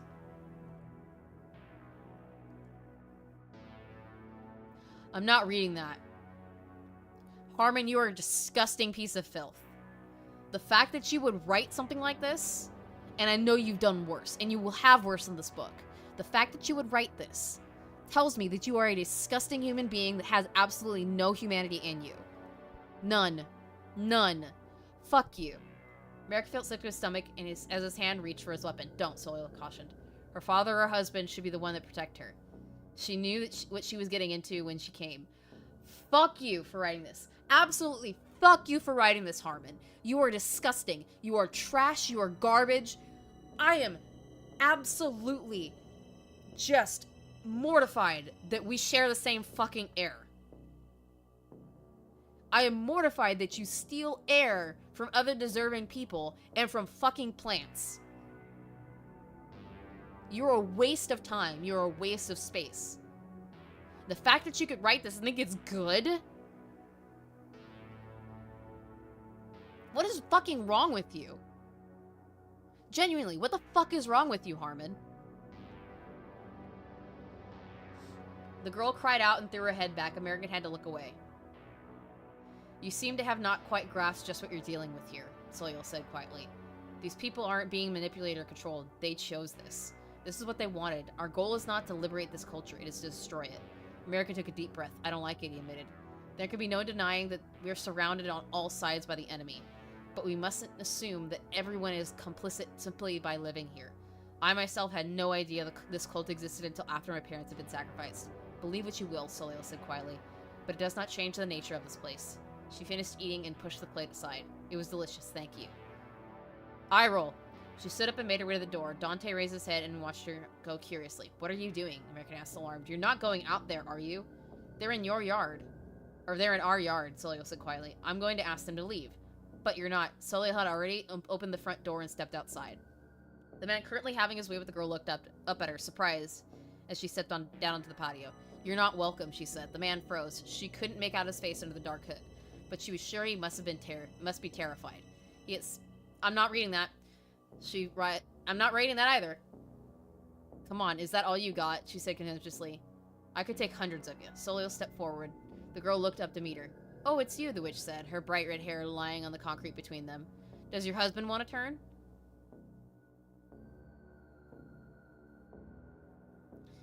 Soleil raised her leg and kicked the girl's face. The man behind her wrapped his hands around and dragged her out of the way. She trailed her long fingernails across the concrete, scratching deep lines into them. Her hair left behind an intense trail of flame. You'll have to do better than that to destroy me, honey, the witch said as she smiled. Every one of her teeth were long and pointed, and her eyes had an evil, sinister red glow. Yeah, I'm not reading that. Soleil looked at her in disgust, as the crowd with black hoods moved forward, murmuring vague threats in Latin. Burn in unholy flame, burn in unholy flame, burn, burn, burn. You know what? I'm gonna do what you didn't do, and I'm gonna translate that. I'm gonna put that in actual fucking Latin, you absolute idiot. If you wanted to be fun, and you wanted to do something that was interesting, fucking do it right. English to Latin.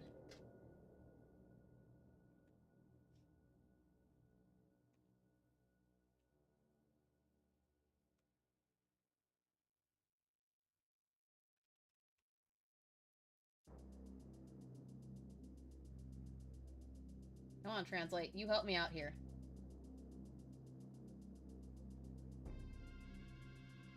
Flama Impia. Could have just put Flama Impia. Seriously. Over and over again, Soleil stood around, grimacing as the people advanced. One raised his arms and lunged at her. She didn't even flinch as she drew her giant greatsword and swung. The man raised his arms wide as a downward strike cleaved him in two, splitting his entire body in half. The girl cackled. You're a strong girl, but nothing compared to Hellraiser Witch. The man's body burst into flames. It towered high above his remains, and in its place stood a monster, teeth bared, ready to strike. Soleil swung the blade again and struck out the creature.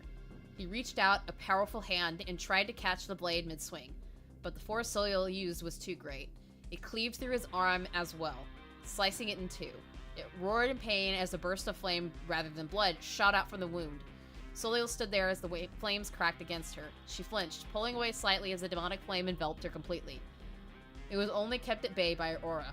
Rah! Rah! Rah! The creature went for another attack with its free hand, its claws outstretched, intending to rip her to pieces, but a shot rang out from behind her and the thing reeled back. It started and looked past her at the house. American was leaning out of the doorway to their house, rifle raised, pointing it squarely at his enemy. I'll cover you, Soleil, he called. Take out the most critical targets. She nodded. Dante leapt out of the door, snarling. One of the cloaks went for him, raised a long silver sickle, but the hellhound leapt upward and ripped his face off. The man was lying limply as Dante raised his hand towards the next target, and Soleil advanced again. 3 men in cloaks cut off her advance towards the witch. Oh, the whole family has come out to play, the red-haired witch said snidely. Who's watching the baby? Soleil swung the great sword horizontally in a wide arc, slashing through all 3 of her opponents. Their upper bodies shot up into the air in a burst of flame, and began their transformation into their true form. Soleil stopped, and then swung the blade back around. The creatures, 10 feet tall and burning with an intense demonic flame, fell by her blade one quick strike. The red-headed girl looked up, clawing the concrete. Your powers truly are something else, girl, she said, kicking her leg backwards at the man who was having his way with her was blown back, flying through the air until he slammed into the house across the street and exploded. The girl arched her naked body up and got up on all fours, rather like an animal, and bared her teeth. They elongated and became more like fangs. Her slender legs bent, and she sprung forward. Soleil brought her sword down on her head, but she narrowly dodged, snarling. Soleil stopped the massive sword mid-swing and brought it back around, trying to catch the witch in midair. You handle the sword like a toy, she said. Soleil dropped the massive blade. The size of its weight of its massive sword was enough to leave a small crater on the concrete. Soleil brought up her leg and kicked, and at an almost completely upright angle. The blow caught the witch directly in the face, and her neck snapped backwards as she flipped over. She slammed into the concrete with a crash, but in one fluid movement, she grabbed the hilt of the blade. She shot into the air, blade in tow, and swerved wildly. She brought the blade up and tried to swing it. Soleil stepped backwards, avoiding the clumsy strike, as the witch tried to balance herself in midair using magic to fly. Despite hovering in midair, she seemed to struggle with the weight of the sword. How do you handle this thing, she asked, as she gripped the massive thing in both hands and slowly tried to swing it. In spite of her clearly enhanced strength, even she failed to use it as effectively as Soleil had. If your husband was half this big, I would have to take him for myself. You're terrible at writing a whore. You're terrible at writing even a whore, Harman.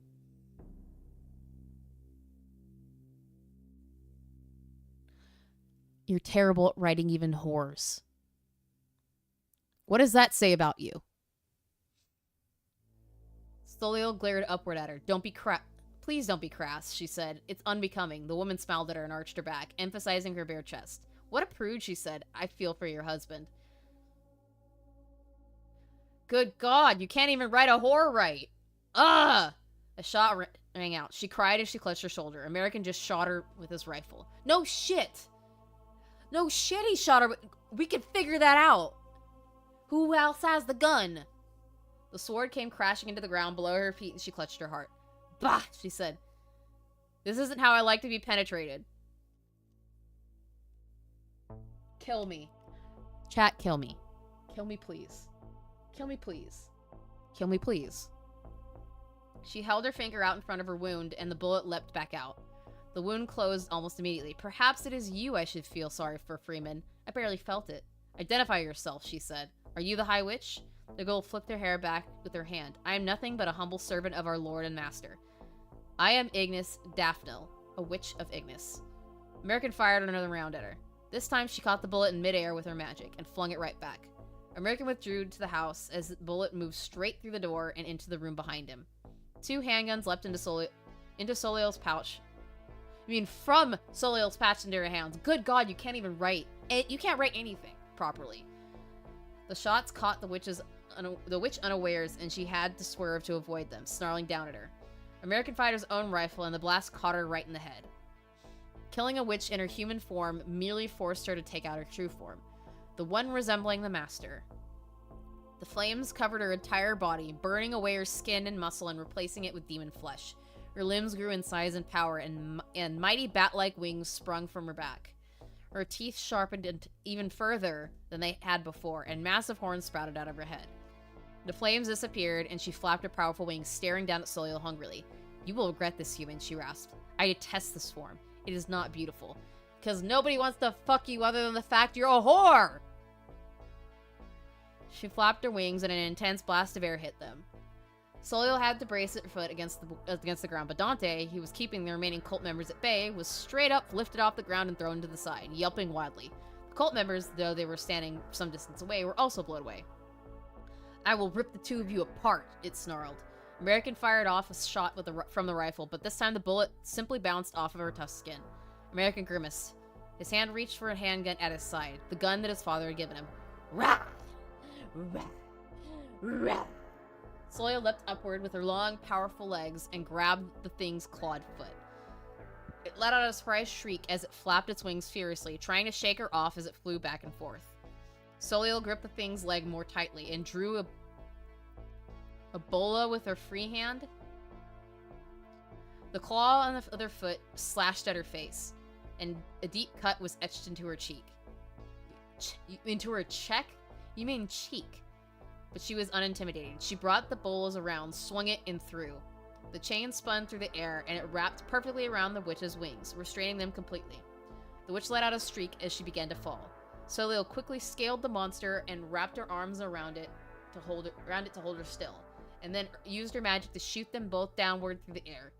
The witch Daphne slammed to the ground with tremendous force, splintering the concrete street to pieces.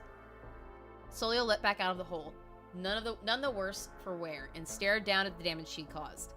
A clawed hand reached out for the concrete, and shakily tried to pull itself out. "You're not human," Daphne breathed. Her skull looked almost as if it had been caved in from the force of the blow. Both of her horns were snapped off, and she was missing several of her fangs. Her leg trembled as she crawled out into the street.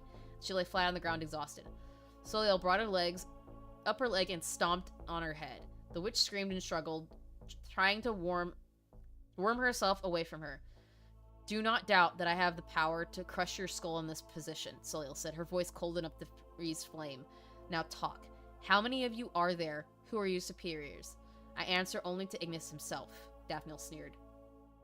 "I'm a free woman." Soliel cruelly dug in her foot further, and the demon's skull began to crack. The creature whimpered. "There are other witches here," Soliel said. "Powerful ones, greater than you. Talk." "I will." Soliel froze. She raised her head and glanced behind her. The high, cold, evil voice had seemed to reverberate all around her. She could not pinpoint its location. "Soliel," American called, "above you." Dante growled, turning his back on the crowd of cultists, who had all bent their heads towards her. Soliel whirled around, momentarily forgetting the woman under her feet, as she turned to face her new attacker. The cloaked figure was dressed in a dark red robe, and there it is, the billowed wildly under her feet. She stood in midair, several feet above them, staring down through a hood that covered her entire face. "Who are you?" Soliel demanded, as the figure descended. "It is my responsibility to keep the peace here." She spoke much more rationally than most of the witches they had encountered so far, but Soliel knew not to be fooled. Hellraisers that ignored their most base desires were the most dangerous. It suggested a level of skill and intelligence that went far beyond the rampant hedonism of most of the lower ranks. The witch opened her cloak, and an intense wave of flames shot forward. Soliel grimaced as she crossed her weapons, focusing her aura to protect herself from the front. In spite of her best efforts, the intense heat force of the flame penetrated her aura. By the time the attack let up, she was sweating. Slight burns ran up and down her arms. "You are a mighty warrior," the woman said quietly. "If it pleases you, I would like to offer you a place among our—" "No." The witch stared at her intently. "I ask you to at least consider." Soliel gave her a small smile. "I won't even give you that." The witch glanced at her. "That's a shame," she said quietly. "This makes us enemies." Daphne slowly got to her feet, panting. "Daphne," the witch said quietly, "go home and rest. I don't want you to see you in action again until your human form recovers." "Boss Eye, go," she said sharply. Daphne let out an agitated noise and opened her wings wide and took off. "Are you going to fight me next then?" Soliel said, as she drew her sword and brandished it, swinging it around. "No," the woman said. "I'm going to kill you." She shot upward, growing to perhaps 15 feet tall, her red cloak billowing wildly at her feet, and glowered as intense black orbs fired out of her cloak. Soliel felt her body being pulled towards them, looking to crush her into a ball. Black holes? Really? Fucking really? She stepped forward, swinging the sword wildly in front of her to try and dispel the spell. "I'm rolling my eyes!" But her hand spasmed and the sword fell out of her grip. Soliel grabbed her trembling arm and stepped backward, grimacing as the orbs came closer to her.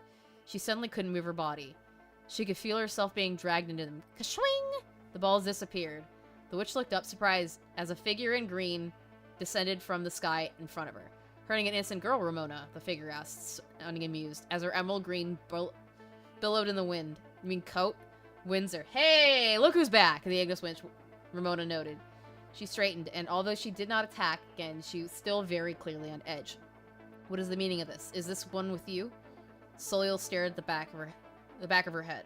Windsor? The woman straightened herself and smiled. No, she said. But we share mutual interest. American leaned out of the window of the house, unable to believe it. Dante began to wag his tail wildly. It's Illinwe, he murmured to himself. He hadn't seen her in 7 years. She looked just as he remembered her. Mutual interests, Ignis Ramona repeated. Whatever do you mean by that? Illinwe smiled, but did not respond. I dare say you know what this means. Interfering like this in my affairs, Ramona said. War between Ignis and Windsor. My people and yours. And unfortunately, you have no people. It seems like the war has already started without me, Illinwe said cheerfully. I'm simply throwing my hat in the ring, into the ring, as it were. Ramona stared at her and then slowly began to shrink down to her normal size. I cannot allow you to do this, she said quietly. I'm going to have to ask all of you to leave the city, otherwise I cannot promise your safety. American fired off a shot from the house. The bullet didn't even reach its destination before it turned into a bird and flew away. No, he said, patting his rifle affectionately. If my husband isn't scared of you, neither am I, Soliel said. And of course, the dog goes where he goes. And there is nothing you can do to stop me, Illinwe said, smiling. You sent the entire neighborhood after these people and failed. What will the Nine think? Ramona bristled. This is war then, she said softly. I can see that your allies will not be deterred. I have no choice. On this day forward, you should say, from this day forward, there will be no holding back. From this day forward, you fucking retard. She floated upward and exploded into a ball of flame, sparks showering down between them. The woman was gone, but in her place was the great sigil of Ignis, floating in the sky above them. Well, Illinwe said as she looked up at it, it begins. She turned back around and smiled at Soliel. Are you well? Do you need any care? Soliel shook her head and took a step forward, but before she could question her further, the front door of their house opened. Illinwe! Illinwe turned. American approached her, smiling widely. She looked surprised for a moment, before her face widened to a smile. It's you, she said, sounding relieved. American, and Dante, too. She patted his snout as he barked at her. You've grown so much, she exclaimed, looking first at Dante and then at American, her gaze lingering a little bit when she met his eyes. And well, too. This is the Witch of Windsor who saved you, then, Soliel asked. She stepped in between them and gripped American's arm so tightly that he winced. Illinwe stared at her. I am, she said cautiously, and you are... Soliel, the American said, his voice firm. This is the woman who put me on the path I'm now on. We can trust her. You can trust her, Soliel said, but I don't. Dante growled. Illinwe gently patted his nose. Do you want to come inside and catch up? American asked her. We haven't spoken since I was a kid. American, Soliel said sharply. She's a witch. She seemed horrified at the idea. I know, American said shortly. Soliel glowered at him. She was about to argue further when Illinwe shook her head. Perhaps we can simply have a little get-together in the yard, she suggested. So your wife and I can get to know each other. God, fuck me. Fuck me. Thank you, Neon Treon. I appreciate that. Yes, like the stream, because God, I am losing my mind. I know. Where was I? She gently patted Soliel's arm as she froze, looking downward murderous. That sounds great, American said. But we're running kind of low on food. We'll have to... Oh, no, Illinwe said quickly as she opened her cloak. Her legs were somehow even more magnificent than American had remembered them. Oh my god, here's the love triangle. Here it is, folks. As shitty as we thought it was gonna be. Her bag leapt out and burst open. A number of things, food, furniture, and drinks slowly teetering out. Allow me. When she turned to the house, Soliel raised her hand and quickly slapped American across the face. What was that for? He hissed, glaring at her. Do I mean nothing to you? She hissed. Before American could respond, Illinwe turned back around to look at them. Soliel lowered her hand as if nothing had happened. Wow, abusive much. What would the two of you like? She asked conversationally. I have plenty of supplies. If you're low, I suppose I could stock things up for you. I imagine you've been hunkered down here for quite a while. Soliel looked mortified, but American agreed to this proposal. The food practically prepared itself. Illinwe sat with him as the meat set itself on the cutting board and cut itself into little slices, and slid into a pot of water. Vegetables sat to the side, being seasoned by a floating shaker that hovered above, delicately giving each piece an equal amount of flavor. Soliel watched the process carefully as American chatted amicably with Illinois. Why did you come to visit? American asked, a little put out, as Illinois' favorite green tea poured itself in 3 cups. Illinois' favorite, whatever. Soleil did not drink hers, watching in silence as Illinois took a sip. I missed you. Soleil turned her head to give him a hard look. He ignored her. I know. Wrong punctuation, dumbass, Illinois said, her voice heavy. I wish I could have, but it wasn't in your best interest. It isn't a good thing for humans to mix too closely with witches. She smiled at Soleil. This one knows that very well. Soleil did not return the smile. She raised the tea upward and tipped it over, pouring it into the grass. For the first time, Illinois frowned. It's quite good, you know, she began, but American thought it best to intervene before the situation escalated. You do yourself a disservice, he said. I wanted to see you again. Illinois, clearly picking up on the fact that he was trying to salvage the conversation, quickly switched gears. That is very sweet of you, Illinois told him. But you've seen the state of the city. I dared not leave it alone for even another day, lest the situation forever escalate beyond control. Lest the situation forever escalated beyond control, whatever. You care for the people, don't you? Soleil asked, her voice on edge. Of course I do, Illinois said, sounding surprised. I am of the Windsor, a Noctis witch. She shook her head and sighed. I do what I can for the people, but often my efforts are in vain. American stared at her. He felt a strong feeling of affection for Illinois. She was just as he remembered her, beautiful, kind, and intelligent. The only odd thing was that she did not seem to have aged. It dawned on him suddenly that she was actually a shorter woman than Soleil, and could easily pass as much younger than them both. He had no idea how old she really was. You mean you save people like me all the time? American asked, his voice quiet. Illinois smiled at him softly.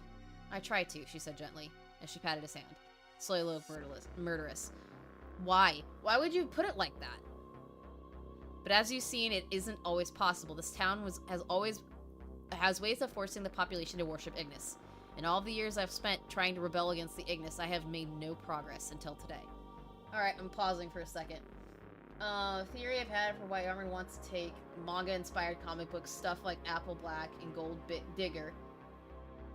However, he's either too lazy or can't learn to draw. Of course he can't. Could American always turn his bullets into birds? I've never seen him do it before. Please like the yes, please like the stream. He always wanted to be a game dev, but blames everything surrounding his life for stopping him. And thus Harman's harem fantasy begins. Yep. This is all we know about Windsor Illinois. She knows magic, has Emerald Cloak, and has legs. I remember that post. Don't see why he can't do it now. If his streams are anything to go by, he's constantly between jobs, so he's got time. Meanwhile, Soleil Blade is French, has a big sword, and has legs. Hi, Rob Streams 12. Welcome to the shit show. It's a terrible book written by a fucktard that I've been forced to read because money was paid. Nah, he's treating writing his books as one of his jobs. Pain shared is pain lessened. We're here for you. Thank you! Like, Harman basically hates Toby Fox because he wants to be in Toby Fox's shoes. Oh yeah, probably. TLDR. I did a bunch of streams. $1,000 was donated to me. Because that goal was met, I am forced to read this book. I had to read it from cover to cover. There's no ifs, ands, or buts about it. I'm going to try and get through this part of it, and then I'm going to pause, because we've gone through like 50 plus pages, and my voice is starting to hurt. What? Soleil leaned forward, staring intently at her. Illinois nodded. You came back, she said simply. Unlike all the rest that I led to freedom, you returned. And intent on destroying the Ignis. Most who realized that they would need to sacrifice and what they would need to sacrifice in order to liberate this town give up before they even begin. What kind of sacrifice? Soleil asked sharply. Not that kind of sacrifice. Illinois said quickly. No, I mean personal sacrifices. Giving up your life, your dreams, your family. You family. In order to fight for the greater good. It is not something that the vast majority of cattle, Soleil's eyes flashed, and Illinois corrected herself mid-sentence. The people, I mean, are willing to do. You are a very unusual man, American, and it seems you have picked the ideal wife for this mission. More than ideal, American said. She's perfect. Yeah, we're fucking right. Yes, it's Harman. This is Harman Smith's writing. If you don't know who that is, don't worry about it. He's a shitlord. That's all you need to know. Soleil sat in a stony silence. Illinois giggled. I'm happy for you both, she said. Oh, how I wish you had seen you two of you get married. We haven't had the ceremony yet, American told her. We're waiting till we win. Is that so? Illinois looked surprised. I see. She brushed her brown hair with a finger, curling it. That may be a tall order, I'm afraid. We've already fought the police and the cult, American said. What else is there? With your help, I'm sure we can overpower the High Witch of Ignis. Ah, Illinois said, yes, that's just it. You don't understand. What is there to understand? Things are worse than you imagine, Illinois told them. Solio said, we discussed that possibility. We are prepared to fight every Ignis witch in the state, if we must. You're very brave, Illinois said. But you fail to understand one critical point, which is, the city is now the center of the Ignis worship across the entire world. There was a heavy silence. What? Solio asked. She got to her feet. No, that can't be true. It is, Illinois said. Ignis, one of the 4 elemental archfiends, has established the center of his religion here. All of his most powerful followers live among ordinary people in this town. Why? Solio exploded. She looked somewhat agitated. What purpose could that possibly serve? He believes that being summoned here at his full power, with the force of his most devout followers behind him, that he could destroy Americana himself and seize control of the entire country. Where's the print? Where's the close parentheses? What the fuck? Where's the punctuation? There was dead silence. That would never work, Soil said, but tens of millions would be killed in the crossfire. Too true, Illinois said, as she sipped her tea. Preventing Ignis's rise into this realm is of the utmost importance. The American government is aware of this plan, and of course, but all attempts to subjugate this town with force have ended in failure due to the state's inability to muster enough resources to rein them in. Americana will not bring the hammer down on this community as long as it does not remain a threat to its control over the country at large. But once Ignis is brought forth, it'll be a cataclysmic disaster, Salil murmured. Perhaps a world-changing one. I appreciate the fact that you understand the severity of the situation, Illinois said. Please, both of you, I ask for your aid. She bent her head. Wait a minute, American interrupted. Are there any other members of Windsor fighting with you? Illinois raised her head. They are on standby, she said, living quietly on the fringes of the town, preparing for the day that all hell breaks loose. Several of them I recruited into the coven myself to protect them from the Ignis. Soil let out an exasperated noise in her throat as if she did not believe this at all, but Illinois continues as if she had not heard. But they are outclassed in both numbers and skill. My own power, although not insignificant, cannot turn the tides against the Horde. Her face tightened. There are times where I believe that it will simply not be possible to succeed. American squeezed your hand. Why is there multiple fucking spaces here? No, you don't need to know any context. You don't need to know any context. It's just bullshit. That's all you need to know. It's just bullshit. It's terrible writing. That's all you need to know. Soil looked scandalized. We will succeed, he said. We will help you. He shot his wife a look. Right, Soil? Soil pursed her lips. If what she says is true, she said, if. Elma looked at her. Everything I have told you is true, she said, every word. But what haven't you told us? Soil asked, staring at her intently from across the table. I know better than not to trust a Noctis witch. Ilway tilted her head. Ah, that's right, she said. I forgot something important. 3 plates landed in front of them. The food is ready, she said cheerfully. Solia looked furious, but American gave her a dark look. She fell silent, but was rather unhappy as the 3 of them ate. Solia tried not to let her face show that she was impressed by the food showed on her face.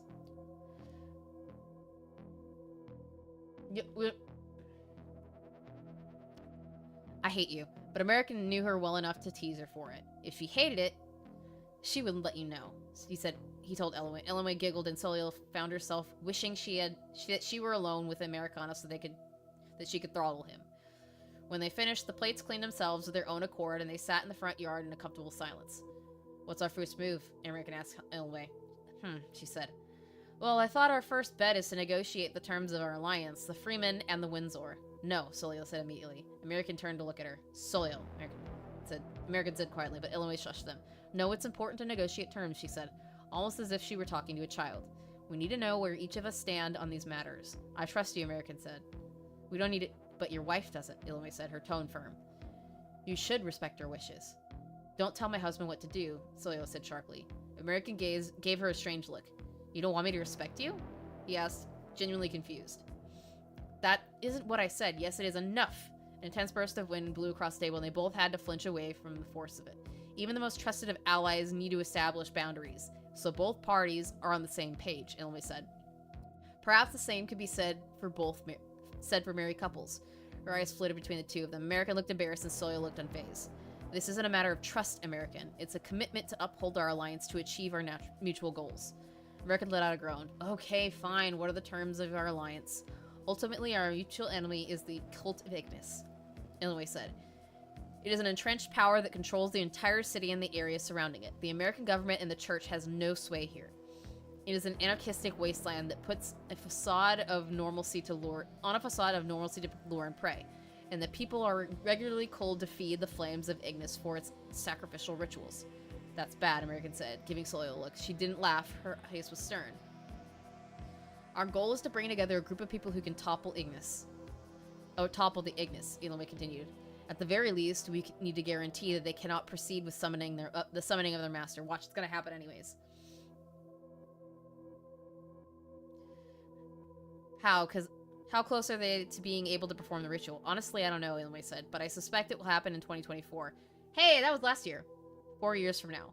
On the day the eclipse passes over this part of the world. That sounds like speculation. It is, Edelweiss confirmed. But it is my genuine supposition, considering what we know. So you do not know what they are planning, Celia said. That's a little harsh, Edelweiss said. Sorry, American said quickly. We need allies to put a stop to this threat. Yes, Edelweiss said. Anyone that we can find.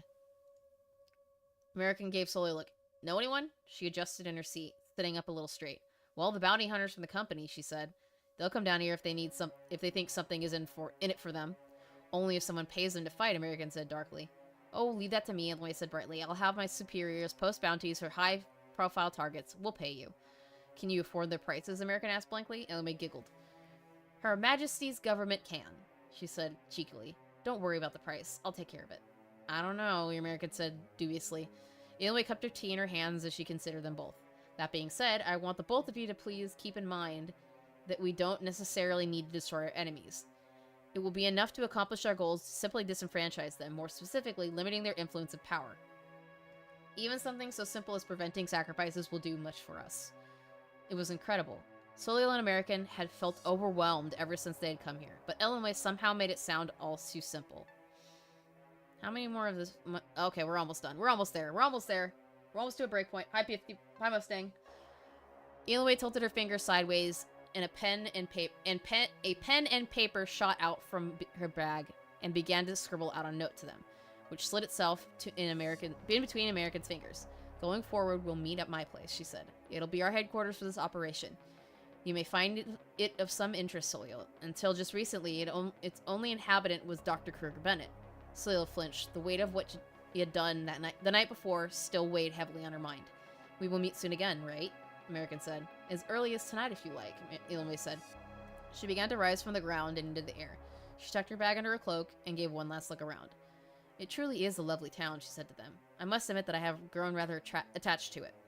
And then she was gone. She darted across the sky like an arrow flying through the air. American watched her go, still smiling. Solio gave him a dark look that he took no notice of. I suppose we better do what your girlfriend asks. I roll, Solio said quietly. Huh?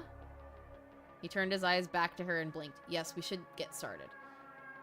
He checked his weapon and then injury on his head. I'm still not 100% inhibited her. How are you feeling? Her head was throbbing. I don't feel my best either, Solio admitted. But if we go together, and with Dante Bayo. Oh my god, fuck you. Fuck you. Fuck you for that. Fuck you. American looked up. A large black owl soared over the sky and landed on their fence in front of them. Finally, Minerva said, as she twisted her head to the side. I've been looking for you, Minerva, Solio repeated, nonplussed. Where have you been?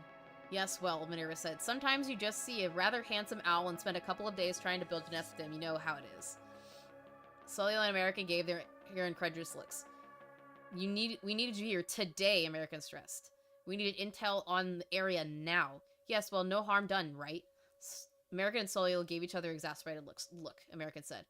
We're both exhausted. We spent an entire day fighting the police. Why don't you spend your evening looking into things, like you're supposed to? Minerva looked unamused by the idea. I don't know. I'm pretty tired myself. She let out a loud squawk as American grabbed her and lifted her off the fence. She struggled vainly as American pointed her towards the street. I want a full report on the rest of this neighborhood. Can you do that? Why is there unneeded punctuation there and not there?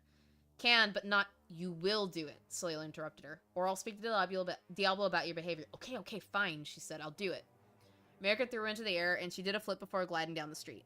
Let's take a break, American told her. Dealing with her is too much for one day. Solio nodded, and they entered the house. Holy fuck, I am so done right now.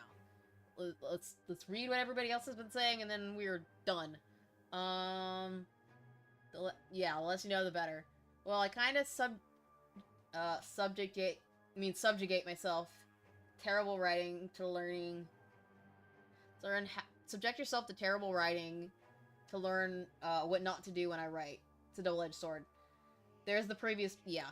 Rob, treat this as a what not to do. Alright. Love Reanimator. Anyone else surprised that Harman knows what boundaries are? He doesn't. He really doesn't. Because he has Solio beating the shit out of American at all times. Phrasing, Harman, yeah. So put your glasses on. Nothing will be wrong. Get through the lockout of Horror&Hellfire. God. Anyways, I'm done for the night. It's been over 2 hours. My brain hurts. My throat hurts. I'll be back to this on Saturday. Fuck my life. We're almost halfway done. Thank the Lord. Anyways, I'll see you guys on Thursday to, play more, Dying Light. But until then, y'all have a wonderful rest of your evening. I'll see you next time. Peace. Holy fucking Christ.